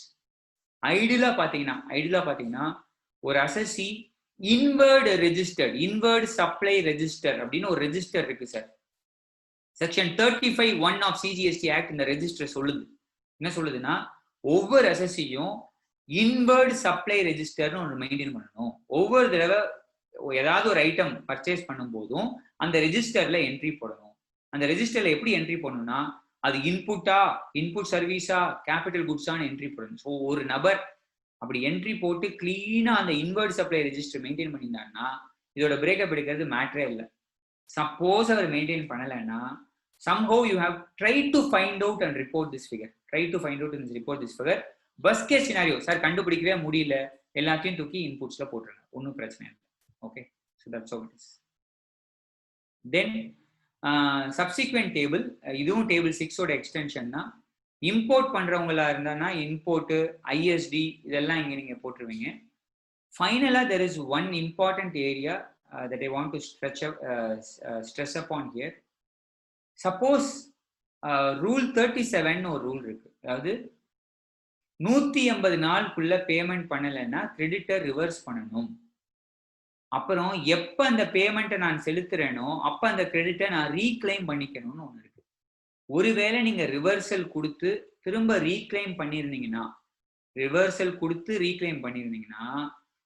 Reversal கொடுக்கறத தனியா table 7ல காட்டணும், reclaim பண்ண ஐடிசியை 6Hல காட்டணும். இந்த மாதிரி reclaim பண்ண ஐடிசியோட பிரேக்கப்பை 6Hல காட்டணும். Sir 6Aல மொத்தமா வந்து எல்லாமே நின்றும், நம்ம தான் அதுக்கு பிரேக்கப் கொடுக்குறோம், அந்த பிரேக்கப்பை இங்க காட்டணும். சிமிலர்லி நிறைய பேருக்கு இன்னொரு டவுட் இருந்தது என்னன்னா, ஏன் இன்னும் டிரான்சிஷனல் கிரெடிட் இங்க இருக்கு, ட்ரான் 1ன்னு ஒன்று இருக்கு, ட்ரான் 2ன்னு இன்னும் இருக்கு, ஏன் அப்படின்னு நிறைய பேர் கேட்டிருந்தாங்க. ரொம்ப சிம்பிள். ட்ரான் 1 மட்டும் ஃபைல் பண்ற கேஸ் கொஞ்சம் பேர் இருந்தாங்க. அதுக்கு வந்து டிசம்பரோட டைம் முடிஞ்சிருச்சு, அதாவது டிசம்பர் 2017 டைம் முடிஞ்சு போச்சு. ஆனால் ட்ரான் 2ன்னு ஒரு ஃபார்ம் கொடுத்துருந்தாங்க. ட்ரான் 2ங்கிற ஃபார்ம் ஃபைல் பண்றதுக்கு டேட் வந்து ஆக்சுவலா ஜூன் 2018 வரைக்கும் இருந்தது. ஸோ ட்ரான் 1 மட்டும் ஃபைல் பண்ண கேஸை பார்க்கக்கூடாது. Tran 2 trader, especially a person who is availing transitional credit under section 140 subsection 3, அவர் வந்து இந்த 60/40 கிரெடிட்னு ஒன்று எடுத்திருப்பாரு. அது மாதிரி எடுத்திருந்தா அவர் ட்ரான் 1ம் போடணும், ட்ரான் 2ம் போடணும். ஒருவேளை அவர் ட்ரான் 2 போட்டிருந்தாருன்னா அவர் 18-19 தான் போட்டிருப்பாரு. அப்படி 18-19 போட்டிருந்தா அந்த டிரான்சிஷனல் கிரெடிட்டை இங்க ரிப்போர்ட் பண்ணணும் சார், பண்ணணும். இன்னொரு சினாரியோ, சில பேர் ஏதோ ஒரு டெக்னிக்கல் இஷ்யூ, அதாவது ட்ரான் 1ஓ ட்ரான் 2ஓ ஃபைல் பண்ணும்போது ஏதோ ஒரு டெக்னிக்கல் கிளிச்சு, அதனால அவரால் ஃபைல் பண்ண முடியல. அந்த ரீசனுக்காக அவர் ஹைகோர்ட் அப்ரோச் பண்ணியிருப்பாரு, ரிட்டு ஃபைல் பண்ணியிருப்பாரு. ஹைகோர்ட் ஸ்பெஷல் அப்ரூவல் கொடுத்து அவருக்கு மட்டும் போர்ட்டல் ஓபன் பண்ணி அவர் கிரெடிட் எடுத்திருப்பாரு. அது மாதிரி எடுத்திருந்தாங்கன்னா அந்த கிரெடிட்டும் இங்க ரிப்போர்ட் பண்ணி தான் ஆகணும். ஓகேவா? சில பேருக்கு போர்ட்டல் ஓபன் பண்ணியிருக்க மாட்டாங்க, மேனுவலா they would have accepted the credit. அந்த மாதிரி இருக்க ட்ரான் 1 ட்ரான் 2 கிரெடிட்டும் இங்க ரிப்போர்ட் பண்ணி தான் ஆகணும். அதனால தான் இங்க tran 1 tran 2 still it is showing up. So it is not because of any other reason. Then இங்க ஒன்னு இருக்கு பாத்தீங்கன்னா any other ITC availed but not specified above. மேல சொல்லப்பட்ட எந்த காரணத்தும் இல்லாம ஒரு ஐடிசி நான் எடுத்திருக்கிறேன் அப்படின்னா அதை எங்க காட்டணும்னா இங்க காட்டணும். இங்க என்ன வரும்னு பாத்தீங்கன்னா நார்மலா ஐடிசி 01 ஐடிசி 02 அப்படின்னு 2 ஃபார்ம் இருக்கு. ஐடிசி 01ன்றது எப்படின்னா நான் இப்போ ஒரு காம்போசிஷன் டீலரா இருக்கேன், காம்போசிஷன்ல இருந்து ரெகுலர் டீலரா மாறுறேன், இல்ல நான் எக்ஸாம்டட் குட்ஸ்ல டீல் பண்றேன், எக்ஸாம்டட் குட்ஸ்ல இருந்து இப்போ டாக்ஸபிள் குட்ஸுக்கு மாறுறேன். இது மாதிரிலாம் மாறல நான் ஐடிசி 01 ஒரு ஃபார்மை ஃபைல் பண்ணியே கிரெடிட் எடுத்துக்கலாம். இந்த ஃபார்மை வந்து ஒரு CA will certify and after that certification I can take credit on closing stock of goods, on closing stock of சில கேசஸ்ல கேபிட்டல் குட்ஸ்லயும் கிரெடிட் எடுத்துக்கலாம். அது மாதிரி இருக்க கேசஸ் எல்லாம் இங்க ரிப்போர்ட் பண்ணும். அது ஐடிசி 01 ஃபைல் பண்ற case. Similarly merger, sale, demerger or sale of a firm, இல்ல பார்ட்னர்ஷிப் ஃபர்ம்ல இருந்து கம்பெனியா மாறுது, இல்ல ஒரு ப்ரொப்ரைட்டரா இருந்து ஃபர்மா மாறுது, அது மாதிரி கேசஸ் எல்லாத்துக்கும் ஐடிசி 02 நம்ம ஒரு ஃபார்ம் ஃபைல் பண்ணுவோம். அந்த மாதிரி கிரெடிட் எல்லாம் இங்க போடணும். Any other ITC availed but not specified above அந்த இடத்துல போகணும். சார் நான் 17-18ஓட கிரெடிட் எடுத்தேனே, அதை கொண்டு வந்து பேசாம இங்க போட்டு வச்சிடவா அப்படின்னு நிறைய பேருக்கு ஒரு டவுட் வரலாம். அதாவது 6M போட்டு வச்சிடவா, நாளை பின்ன யாராவது கேட்டா கூட நான் சொல்லிக்கலாமே. அப்படி கிடையாது சார். அதாவது 6M வந்து எனி அதர் ஐடிசி தான், உங்களால சொல்ல முடியலங்கிறது தான். நான் என்ன சொல்றேன், 17-18ஓட ஐடிசியை நீங்க தாராளமா இங்கேயே சொல்லலாம். 17-18ஓட ஐடிசி இங்க ஆட்டோ பாப்புலேட் ஆகும், நீங்க இங்கேயே சொல்லலாம். அது B2Bயா இல்ல ரிவர்ஸ் சார்ஜா, B2Bயா இருந்தா இங்க சொல்லுங்க, ரிவர்ஸ் சார்ஜா இருந்தா இங்க சொல்லுங்க. ஸோ அந்த மாதிரியே சொல்லலாம். It is not required that you have to disclose it as 6M போடணும்னு கிடையாது. ஸோ அதுதான் I want to reiterate. Only thing இதெல்லாம் பண்றதுக்கு முன்னாடி தயவு செய்து ஒரு ஒர்க்கிங்ஸ் போடுங்க. அந்த ஒர்க்கிங்ஸை பத்திரமா வைங்க. நாளைக்கு என்னைக்கு டிபார்ட்மெண்ட் கேட்டாலும் அந்த ஒர்க்கிங்ஸ் தான் உங்களை காப்பாற்றும். So nothing else will save you. Okay, next one. இது வந்து ரிவர்சல்ஸ். இங்க என்னென்னலாம் ரிவர்சல் காட்டணும், நான் just I rush through this. Rule 37ல என்ன ரிவர்சல் வரும் அப்படின்னு பார்த்தீங்கன்னா, நான் சொன்ன மாதிரி 180 நாளுக்குள்ள பேமெண்ட் கொடுக்கல அப்படின்னா அந்த ரிவர்சல் இங்க வரும். 180 நாளைக்கு அப்புறம் கொடுத்ததுக்கு அப்புறம் ரீக்ளைம் பண்றது முந்தின டேபிள்லேயே நம்ம காட்டிடுவோம். Then rule 39 is for ISD, input service டிஸ்ட்ரிபியூட்டருக்காக வர ரிவர்சல். 42-43 very relevant. அதாவது நான் எக்ஸம்டட் குட்ஸும் டீல் பண்றேன், டாக்ஸபிள் குட்ஸும் டீல் பண்றேன். அந்த மாதிரி சினாரியோல காமன் எக்ஸ்பெண்டிச்சர், நான் செலவு பண்ற காமன் செலவுல இருக்கிற காமன் கிரெடிட்டை நான் ப்ரொபோர்ஷனேட்டா ரிவர்சல் செய்யணும். இதை மாசம் செய்யணும். வருஷத்துக்கு ஒரு தடவை இந்த கால்குலேஷன் சரியானு பார்க்கணும். அது மாதிரி பார்த்து அந்த ரிவர்சலை இங்க போடணும். தென் 17.5 ineligible கிரெடிட். சார் இதுல நான் போடணுமா வேணாமா, இதுல நிறைய பேருக்கு ஒரு டவுட் இருக்கு. 4Aல இந்த 4Aன்னு நீங்க ஒரு ஃபிகர் வருது, இதுக்குள்ள ஏதாவது ineligible கிரெடிட் இருக்கா அப்படின்னு பாருங்க. நார்மலா 3Bல நீங்க எடுக்கிறப்பயே கிரெடிட் எடுக்கிறப்பயே எலிஜிபிள் கிரெடிட் தான் எடுக்கிறேன், எல்லா கிரெடிட்டையும் எடுக்கலை, எலிஜிபிள் கிரெடிட் தான் சார் நான் எடுத்திருக்கேன் அப்படின்னு கிளீனா இருக்கீங்கன்னா 17.5 அதாவது இந்த இடத்துல 0 தான் வரும், இந்த இடத்துல எதுவுமே வராது. So every month 4A of 3B அதுல நீங்க எலிஜிபிள் கிரெடிட் தான் எடுக்கிறீங்க, அதுதான் இங்க 6Aல வந்திருக்குன்னா தென் 6Eல ஒன்றும் வராது, சாரி 7Eல ஒண்ணுமே வராது, 0 தான் வரும். சப்போஸ் 6Aல அதாவது டேபிள் 9ல 6Aலையோ இல்ல 4Aலையோ நீங்க ஏதாவது ineligible கிரெடிட் அவைல் பண்ணியிருந்தா அதை நீங்க ரிவர்ஸ் பண்ணணும்னு நினைச்சா இப்போ நீங்க 17.5ல ரிவர்ஸ் பண்ணலாம். So that is how it is. Okay, then reversal of tran 1 credit and tran 2 credit. இந்த ரிவர்சல் அப்போ ஒரே பாயிண்ட் நீங்க முக்கியமா ஞாபகம் வச்சுக்கணும். அதாவது ஏற்கனவே நான் 3Bல ரிவர்ஸ் பண்ணிட்டேன் அப்படின்னாலும் டேபிள் 7ல டிஸ்க்ளோஸ் பண்ணணும். சரி சார் நான் 3Bல ரிவர்ஸ் பண்ணல, இப்போதான் பண்ண போறேன், அதாவது ஆனுவல் ரிட்டர்ன் ஃபைல் பண்ணல தான் ரிவர்ஸ் பண்ண போறேன், அதையும் இங்க ரிப்போர்ட் பண்ணணும். சரி சார் இன்னொரு சினாரியோ, நான் அடுத்த வருஷம் தான் ரிவர்ஸ் பண்ண போறேன். அதாவது 3 சினாரியோ நான் சொல்றேன். ஒன்னு, நான் 18-19ஓட கிரெடிட்டை 18-19 3Bலயே ரிவர்சல் கொடுத்துட்டேன், அதையும் டேபிள் 7ல ரிப்போர்ட் பண்ணணும். செகண்ட் சினாரியோ, நான் ரிவர்சல் அடுத்த வருஷம் தான் பண்ண போறேன், அதாவது அடுத்த வருஷத்தோட 3B தான் பண்ணியிருக்கேன், அதையும் நீங்க இங்க டிஸ்க்ளோஸ் பண்ணும். இல்ல நான் ஆனுவல் ரிட்டர்ன் ஃபைல் பண்ணும்போது இப்போதான் ரிவர்சலே பண்ண போறேன், அதையும் நீங்க ரிப்போர்ட் பண்ணணும். அதான் நீங்க போட்டிருக்கேன். ITC reversed during the financial year 18-19 in Form GSTR 3B or ITC reversed in subsequent financial year 19-20, including additional ITC to be reversed now, has to be considered while filing this table number 7.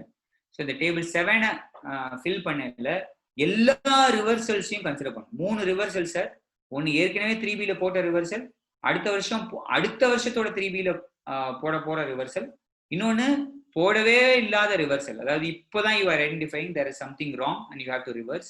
எல்லா ரிவர்சல்ஸும் should be reported here. And finally இங்க நீங்க பாத்தீங்கன்னா table 7J அப்படின்னு ஒரு table வரும். இது என்னன்னா net ITC available for utilisation. இந்த 7J டேபிள் தான் உங்களோட GSTR 9Cக்கு வரப்போகுது, அதாவது டேபிள் 12E வந்து உட்காரும். ஸோ அதனால இந்த 7Jங்கிறது ரொம்ப முக்கியம். Then we'll go to next one. I think somebody scribbled in this. யார் பண்ணாங்கன்னு தெரியல. Okay, somebody messed it up. Fine. Table number 8க்கு போயிடலாம். டேபிள் நம்பர் 8 என்ன பண்ண சொல்லுறாங்க அப்படின்னு பார்ப்போம். இது வந்து reconciliation of your ITC between your GSTR 2A. Sir இதுல 8A ஒரு ரோ வரும் டேபிள் நம்பர். இந்த 8A is auto populated and this is not editable field. இது எங்க இருந்து வருதுன்னா 2A ல இருந்து வருது. லாஸ்ட் இயர் 8A எப்படி வந்ததுன்னு நம்ம புரிஞ்சுப்போம். லாஸ்ட் இயர் 8A எப்படி வந்துச்சுன்னா 17-18ஓட கிரெடிட்டும் அதுக்குள்ள இருந்தது.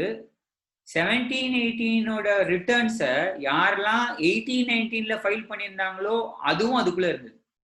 So 8A will have 17-18 also 18-19. So இந்த வருஷம் நம்ம பார்ப்போம் 18-19ல எப்படிலாம் இருக்க போகுது.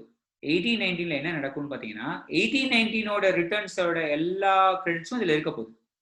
சிமிலர்லி 18-19ஓட ரிட்டர்ன்ஸை யாரோ ஒருத்தர் 19-20 வரைக்கும் ஃபைல் பண்ணியிருந்தாருன்னா அதோட அமௌண்ட்டும் இதுல வரப்போகுது. 17-18ஓட ஒருத்தர் லேட்டா ரிட்டர்ன் ஃபைல் பண்ணியிருக்காரு. உதாரணத்துக்கு லெட்ஸ் சே February 2018ஓட ரிட்டர்ன், February 2018ஓட ரிட்டர்னை ஒருத்தர் லெட்ஸ் சே February 2019ல தான் ஃபைல் பண்றாரு. February 2018ஓட ரிட்டர்னை February 2019ல தான் ஃபைல் பண்ணியிருக்காருன்னா அப்போ அது உங்களோட எந்த மாசத்தோட 2Aல வந்திருக்கும்னு பாத்தீங்கன்னா February 2019ஓட 2Aல தான் வந்திருக்கும். அதே லாஜிக்ல தான் இங்க 8Aவும் ஆட்டோ பாப்புலேட் ஆகும். So it is on the same logic this 8A is going to get auto populated.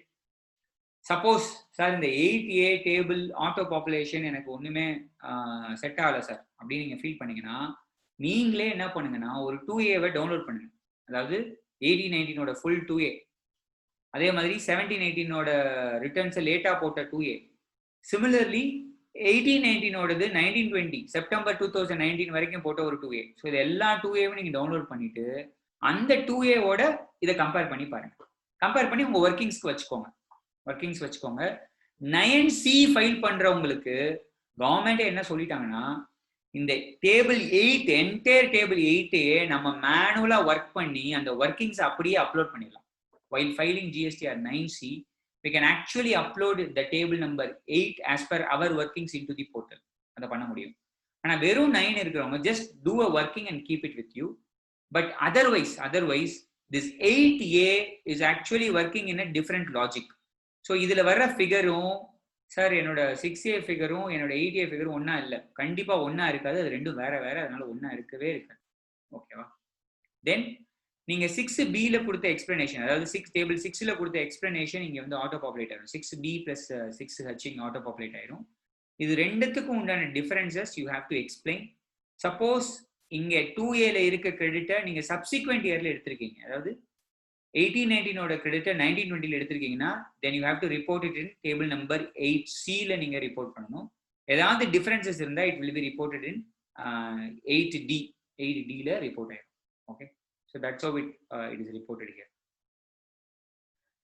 Suppose இங்க difference இப்போ உதாரணத்துக்கு என்னோட 2Aல 5 லட்சம் ரூபாய் இருக்கு, நான் எடுத்த கிரெடிட் 3 லட்சம் ரூபாய், அதாவது என்னோட 6Bல 3 லட்சம் ரூபாய் இருக்கு, பாசிட்டிவா இருக்கு difference. I think it is fine, you are less risky. Suppose there is an another way, 5 lakhs இருக்கு, நான் 7 lakhs எடுத்திருக்கேன், அப்ப 2 லட்சம் ரூபாய் it will be treated as lapsed credit or ineligible கிரெடிட்டா நீங்க எக்ஸ்பிளைன் பண்ணியே ஆகணும். Then you have to compulsorily do a working. எப்பெல்லாம் இதுல நெகட்டிவ் இருக்கோ compulsory you have to do a working. Mostly இருக்காது சார், மோஸ்ட்லி இருக்காது. நம்ம எல்லா மந்த்லி ரிட்டர்ன்ஸையும் சரியா ஃபைல் பண்ணியிருந்தோம்னா, அதே மாதிரி நம்ம சப்ளையரும் சரியா ரிட்டர்ன்ஸ் ஃபைல் பண்ணியிருந்தாருன்னா இதுல வராது. ஆனா சில கேசஸ்ல இங்க டிஃபரன்சஸ் வந்துச்சுன்னா then you have to do a working. எப்பெல்லாம் when you see a negative amount in 8D, then you have to be bit careful with the proper workings in your hand. Then we'll go to next one, table number 9. Table number 9 very very important. நம்ம ஏற்கனவே ஒரு table பார்த்தோம் sir, table 4 அப்படின்னு ஒன்று பார்த்தோம். அதுல 4N ஒரு amount இருக்கும். அந்த 4Nல இருக்கிற turnover plus tax payable, அந்த டேக்ஸ் பேயபிள் தான் இங்க வரணும். 4N tax payable should match with your 9 tax payable. Ideally these two should get tallied. Sometimes it may not tally. எப்ப tally ஆகாதுன்னு பாத்தீங்கன்னா 17-18 டர்ன் ஓவரை நான் 18-19 ரிப்போர்ட் பண்ணியிருக்கேன். அந்த மாதிரி சினாரியோல நான் அங்க மைனஸ் பண்ணுவேன், 4ல மைனஸ் பண்ணியிருப்பேன், மைனஸ் பண்ணி மீதி இருக்கிறதா ரிப்போர்ட் பண்ணியிருப்பேன். இன் தட் சினாரியோ அங்க 4Nல என்ன இருக்கோ, அதை மைனஸ் பண்ணதுக்கு அப்புறம் அங்க என்ன இருக்கோ அந்த amount should come here. So அந்த amount should come here. Ideally many scenarios your 4N should exactly match with your 9 table. That's how it matches. சரி சார், இன்னொரு சினாரியோ, நான் ஏதோ ஒரு டர்ன் ஓவரை விட்ட டர்ன் ஓவரை இப்பதான் நான் 4ல போய் டிஸ்க்ளோஸ் பண்ணிருக்கேன், அந்த டர்ன் ஓவரோட டாக்ஸ் பேயபிளும் இங்க பாப்புலேட் ஆயிருக்கும். It should also come here. தென் இப்போ என்ன நடக்கும்னு பார்க்கலாம். ஸோ என்னோட ஃபைனல் டேக்ஸ் பேயபிள், என்னோட டேக்ஸ் பெய்டு வந்து என்னோட ஜிஎஸ்டிஆர் 3Bல இருக்கிற டேபிள் 6ல இருந்து tax paid information will get auto populated here. இந்த payable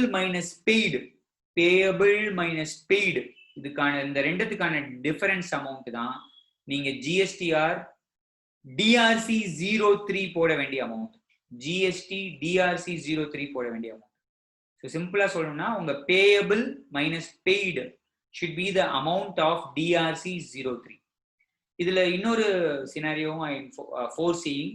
Sometimes what may happen, ITC reversal நீங்க ஒண்ணு இப்போ பண்றீங்க, டேபிள் 7ல இப்போதான் நீங்க போய் டிஸ்க்ளோஸ் பண்ணிருக்கீங்கன்னா அதை நீங்க 3Bல காட்டல, 18-19 3Bலையும் காட்டல, 19-20 3Bலையும் காட்டல. ஸோ அது மாதிரி சினாரியோ ஐடிசி ரிவர்சல் நீங்க பண்ணணும்னு நினைக்கிறீங்கன்னா அந்த ஐடிசி ரிவர்சலையும் நீங்க டாக்ஸ் பேயபிளோட சேர்த்தலாம். Because that is nothing but you have to pay the tax there. So சேர்த்துட்டு இது ரெண்டுத்துக்குண்டான differences what you have to write DRC 03. This is one option I am saying. இல்ல சார் அந்த மாதிரி வேணாம், நான் டேபிள் 4ல என்ன இருக்கோ அந்த டாக்ஸ் பேயபிள் அப்படியே இங்க வச்சுக்கிறேன், இந்த பெய்டு இருக்கட்டும், இது ரெண்டுத்துக்குண்டான டிஃபரன்ஸ் அவுட்புட் டாக்ஸ் பேயபிளா நான் ஒரு டிஆர்சி 03 போட்டுருங்க. தென் டேபிள் 7ல இந்த வருஷம் நீங்க பண்ண ரிவர்சலுக்கு தனியா கண்டுபிடிச்சு இன்னொரு டிஆர்சி 03 போடணும்னாலும் போட்டுக்கலாம். So this is a two-way approach that you can follow for ITC reversal. Okay. Then we'll come to table number 10. Table number 10 you all know, இது வந்து current year transactions which are reported in the subsequent financial year. So 18-19 transactions reported in 19-20. 19-20 நான் September 2019 வரைக்கும் report பண்ணியிருப்பேன். அது மாதிரி report பண்ண டிரான்சாக்ஷன்ஸை we have to show it here. Table 10ல என்ன காட்டுவோம்னா சப்ளைஸ், அதாவது ஏதாவது டேர்ன் ஓவர் விட்டு போன டேர்ன் ஓவர் நம்ம அடுத்த வருஷம் 3Bல 1ல டிஸ்க்ளோஸ் பண்ணியிருந்தோம்னா அதை இங்கே காட்டணும். ஐடிசி ரிவர்சல், இந்த வருஷம் எடுத்த ஐடிசி அடுத்த வருஷம் தான் அது தப்புன்னு தெரிஞ்சு ரிவர்ஸ் பண்ணியிருக்கோம்னா அதை 12ல காட்டணும்.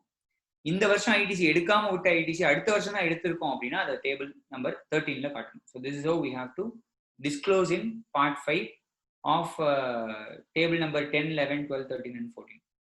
இதுக்கான டாக்ஸ் இம்பாக்ட், இங்க வர்றதுக்கான டாக்ஸ் இம்பாக்டை நீங்க எங்க காட்டணும்னா டேபிள் நம்பர் 14ல காட்டணும். அதாவது பேயபிள் பெய்டு.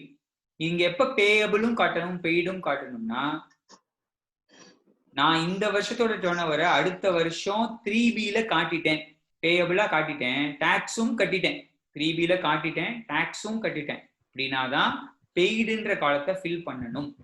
இல்லைன்னா இங்க ஃபில் பண்ண வேணாம். டேபிள் 14 நீங்க ஃபில் பண்ணவே வேணாம். ஸோ இந்த வருஷத்தோட நெக்ஸ்ட் இயர் 3B காட்டி tax is paid, then you have to disclose in payable and paid, else it is not be disclose. Another information, இங்க டேபிள் 12 டேபிள் 13 ஒன்று பாக்குறீங்க. Table 12 is reversal of ITC in subsequent year, table 13 is availment of ITC in subsequent year. இது ரெண்டுமே disclosure தான். இங்க காட்டுறதோட impact ஒண்ணுமே ஆகாது. இந்த சென்ஸ் நீங்க டேபிள் 6 காட்டுற ஐடிசியோட இது ஆட் ஆகுமா? ஆகாது.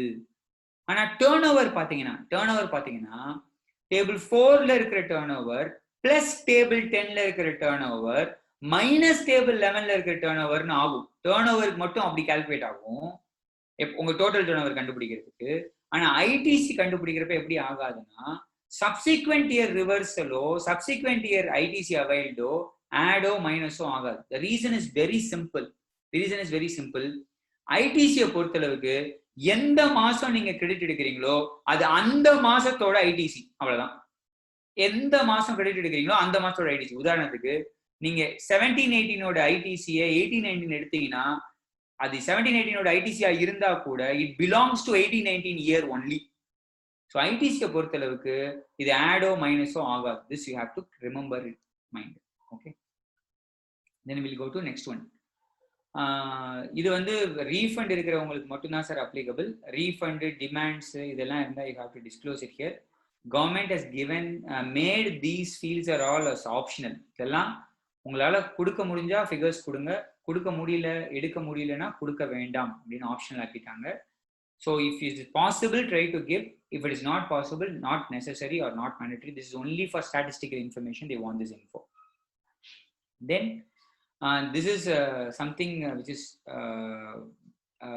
not at all possible, but they want it.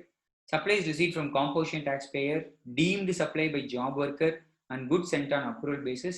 இந்த இன்ஃபர்மேஷன் உங்களால கொலேட் பண்ண முடிஞ்சது அப்படின்னா very good, you did a fantastic job அப்படின்னு அர்த்தம். உங்களால கொலேட் பண்ண முடியலன்னா then it is very very difficult. Then don't worry. Again, this is also now they have made it as optional and it is need not be given. Adu madri they have now told it, so it need not be specified here. Sorry. Then we'll go to next one. HSN summary of outward supplies.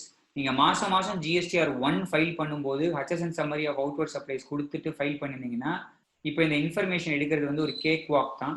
You can easily fetch this info and give it here. இது ரொம்ப easy ஆயிடும். Suppose நீங்க மாசம் கொடுக்கல info கொடுக்கல, you have not given that info, then I think it is very very difficult. So again, government has come out and said giving a HSN summary is also optional. So இப்போ உங்களால முடிஞ்சா அதை கொடுங்க, முடியலன்னா கொடுக்க வேண்டாம். So it is not necessary that you need to give this info here. Then HSN summary of inward supply. இப்போ வரைக்கும் சார் நிறைய டீலர் கிட்ட HSN summary of outward supply கூட எடுத்துடலாம். ஆனால் என்ன எடுக்க முடியாதுன்னா HSN summary of inward supply is actually almost practically it is not at all possible for us to fetch this info. So நான் சொன்ன மாதிரி ஒருத்தர் inward supply ரெஜிஸ்டர்னு ஒன்று மெயின்டைன் பண்ணி செக்ஷன் 35க்கு கீழே அதில் ப்ராப்பராக HSN கோடும் எழுதி அவரால் எல்லாமே செய்துட்டு இருக்காருன்னா then again this information can be easily fetched from there. But if it is not, then you need not worry. This is not at all required to be given. Okay. Finally, we'll come to table number 19.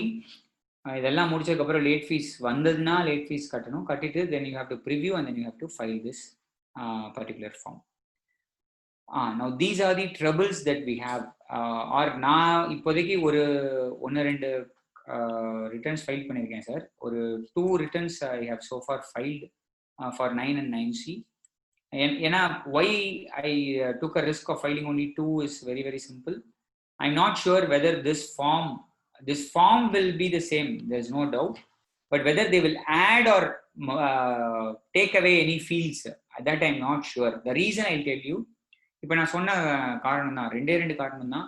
17-18 turn ஓவரை தனியா காட்டுறதுக்கு ஒரு இடம் வேணும் 9ல, ஆனா இப்போதைக்கு இல்லை. Similarly 17-18 ஐடிசியை நம்ம எடுத்திருந்தோம்னா அதை தனியா காட்டுறதுக்கும் ஒரு இடம் வேணும், அதுவும் இல்லை. 17-18 ஐடிசியை ரிவர்சல் பண்ணியிருந்தோம்னா அதை தனியா காட்டுறதுக்கு ஒரு இடம் வேணும், அதுவும் இப்போதைக்கு இல்லை. ஸோ இல்லைன்னா இதை ஃபைல் பண்ணாமலே இருந்துடலாமா? அப்படி அர்த்தம் கிடையாது சார். அப்படி இல்லைன்னா இப்போ நான் சொன்ன மாதிரி தான் பண்ணும். 18-19 நீங்கள் டேர்ன் ஓவர் காட்டையில் 17-18 டேர்ன் ஓவர் இருந்ததுன்னா அதை எலிமினேட் பண்ணிடுங்க, அதை காட்டவே காட்டாதீங்க. அதே மாதிரி ஐடிசி 17-18 ஐடிசியை நீங்கள் அவைல் பண்ணிட்டீங்கன்னா தாராளமாக அதை காட்டுங்க, காட்டி தான் ஃபைல் பண்ணும். ஏதாவது ஐடிசி ரிவர்சல், பழைய வருஷத்தோட ஐடிசி நீங்கள் ரிவர்சல் பண்ணிட்டீங்கன்னா அந்த ரிவர்சலையும் கன்சிடர் பண்ணி தான் you have to file the return. So there is no doubt in that. Okay, so this is my stand on this teaching issues. அப்படி பார்த்தா இந்த teaching issues we can overcome provided we have proper workings for all those issues. Okay, next we'll go to 9C. 9C as I already told, I'll quickly rush through this. Venkateswaran sir, நான் இன்னும் எவ்வளவு நேரம் பேசலாம் sir? உங்களோட விருப்பம் தான் sir, but time ஆயிட்டு இருக்கு. ரொம்ப நேரம் பேசிக்கிட்டே இருக்கீங்க. அதான் நம்ம நெக்ஸ்ட் ஒரு கிளாஸ் கூட எடுத்துக்கலாம். 1 hour கூட பேசலாம் சார். ஓகே, நான் பேசினா இப்போ பேசிட்டே இருப்பேன். மேட்டர் என்னன்னா everybody should listen, right? That is more important. கண்டிப்பா இப்ப நவுற முடியலையா? அதாவது மதுரைக்காரங்க அன்பால கட்டி போடுவாங்கன்னு சொன்னாங்க, 9Cல கூட கட்டி போட முடியுங்கிறத காட்டிருக்கீங்க. Sir, amazing. Sorry for the interruption. Amazing explanation given by sir. Okay. By table, each table wise is explaining. That is very important for us for 18-19, not 17-18, 18-19. Thank you. Lot of people will be not considering these things. Thank you. That is my view, sir. Thanks. Just go ahead, sir, please. Thank you. 9C நான் ரொம்ப time எடுத்துக்கல, just try to rush up. இதுல மொத்தம் பாத்தீங்கன்னா ஒரு 5 parts இருக்கு. Part 1 to part 4 is about reconciliation. Basically 9C comprises 2 things. One is a reconciliation statement and another one is a certificate. So part 1 la irundhu part 4 is a reconciliation statement, and part 5 is auditor liability, and then part B, there is one more part, that is the actual certificate, audit certificate issued by the auditor.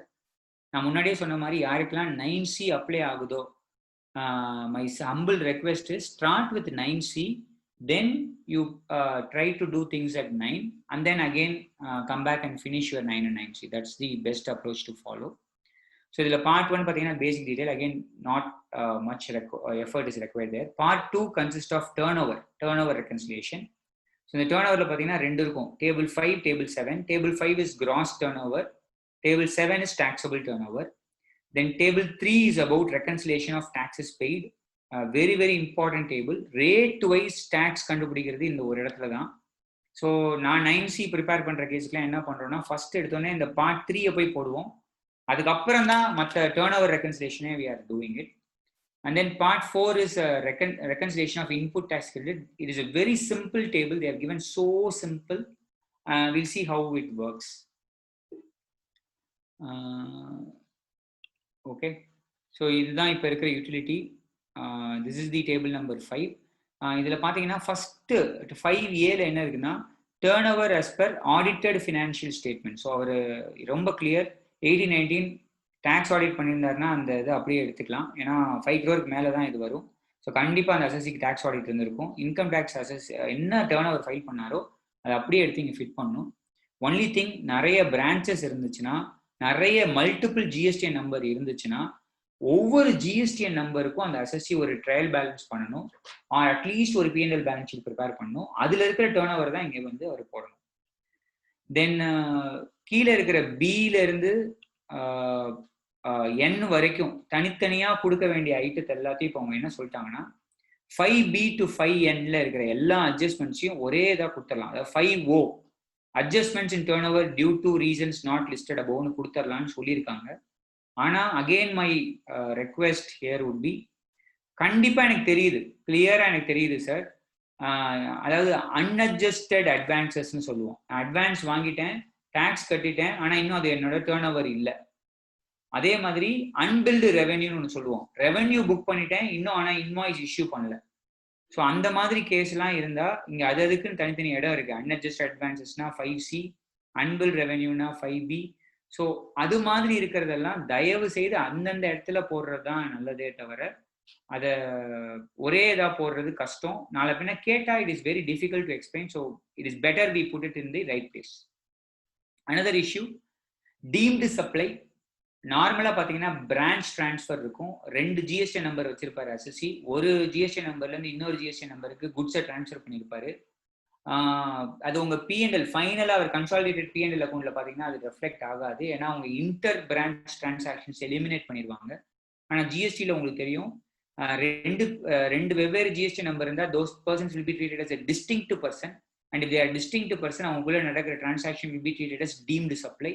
அது மாதிரி இருக்க டிரான்சாக்ஷன்ஸை கண்டிப்பாக நீங்கள் deemed சப்ளைன்னு report பண்ணி தான் ஆகணும்.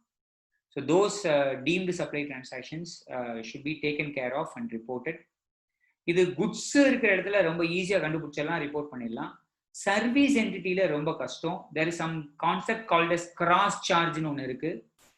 ஒரு head office இருக்கும், நிறைய பிரான்ச் ஆஃபீஸஸ் இருக்கும். அந்த ஹெட் ஆஃபீஸ் எல்லா பிரான்ச்சஸையும் கண்ட்ரோல் பண்ணும்.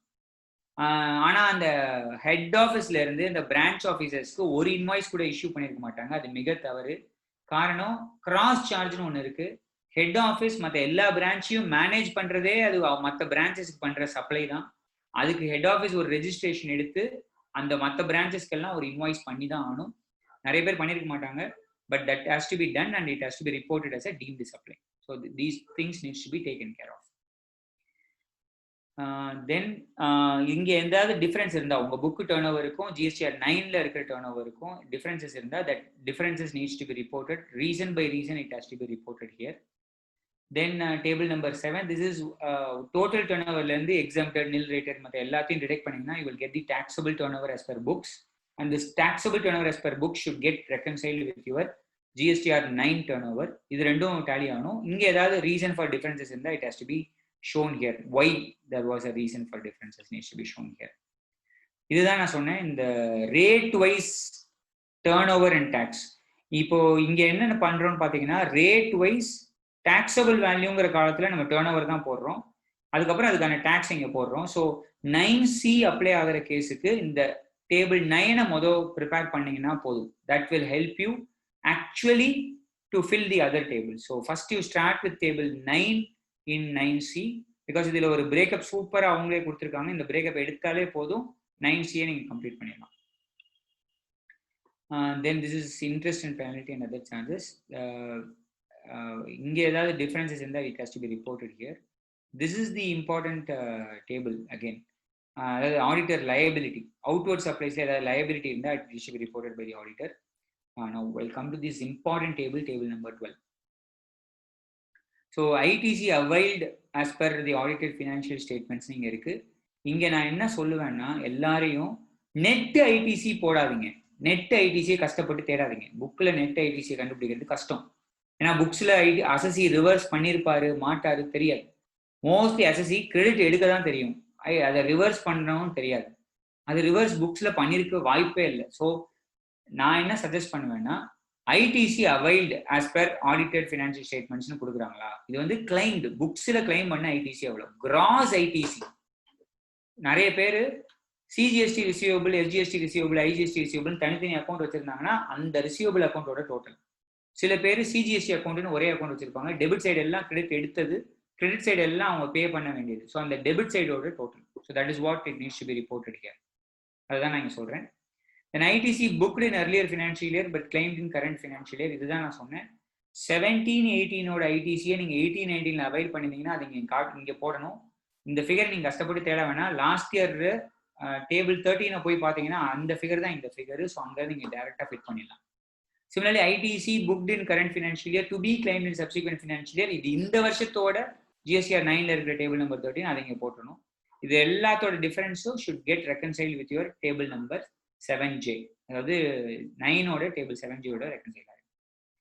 சப்போஸ் இதுல ரீசன் ஃபார் டிஃபரன்சஸ் வந்ததுன்னா ரொம்ப ஈஸியா எக்ஸ்பிளைன் பண்ணிடலாம். இப்போ இந்த கிராஸ் ஐடிசியோட கம்பேர் பண்ணல என்ன ஒரு ஐடியா கிடைக்கும்னா, நம்மளுக்கு ஏதாவது வித்தியாசம் வருமானா கண்டிப்பா வரும் சார்.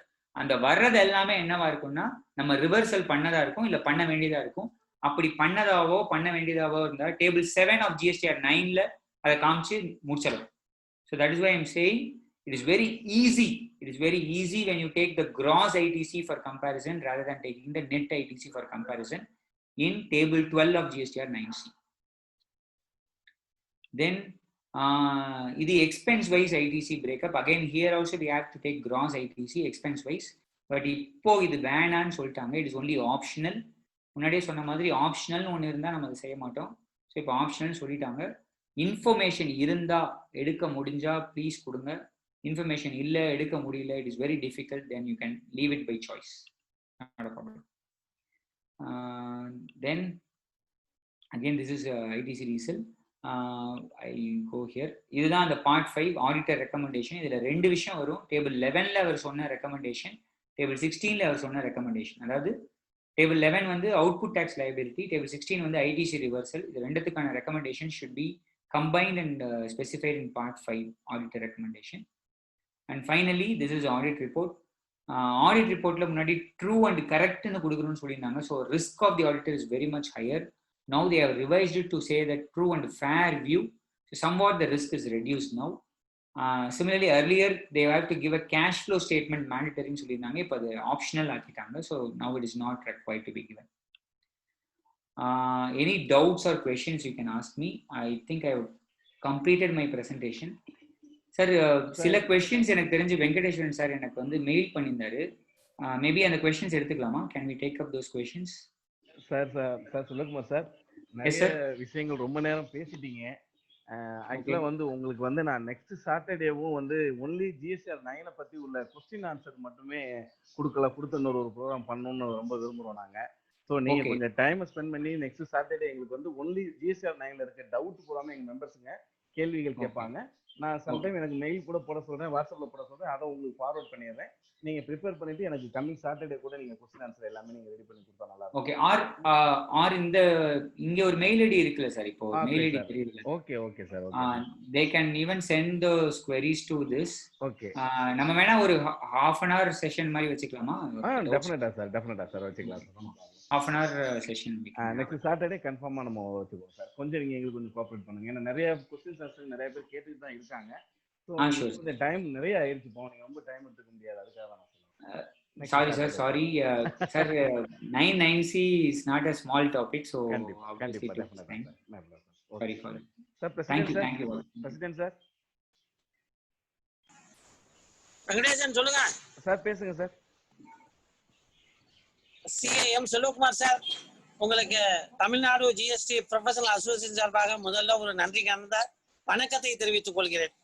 Thank you sir. 1 மணி நேரம் 40 நிமிஷம் முதல்ல இந்த சப்ஜெக்டை எடுக்கிறதுக்கே வந்து எடுக்கக்கூடியவங்களுக்கு முதல்ல ஒரு பொறுமை வேணும். ரொம்ப பொறுமையாவும் அழகாவும் நிதானமா எடுத்தீங்க சார்.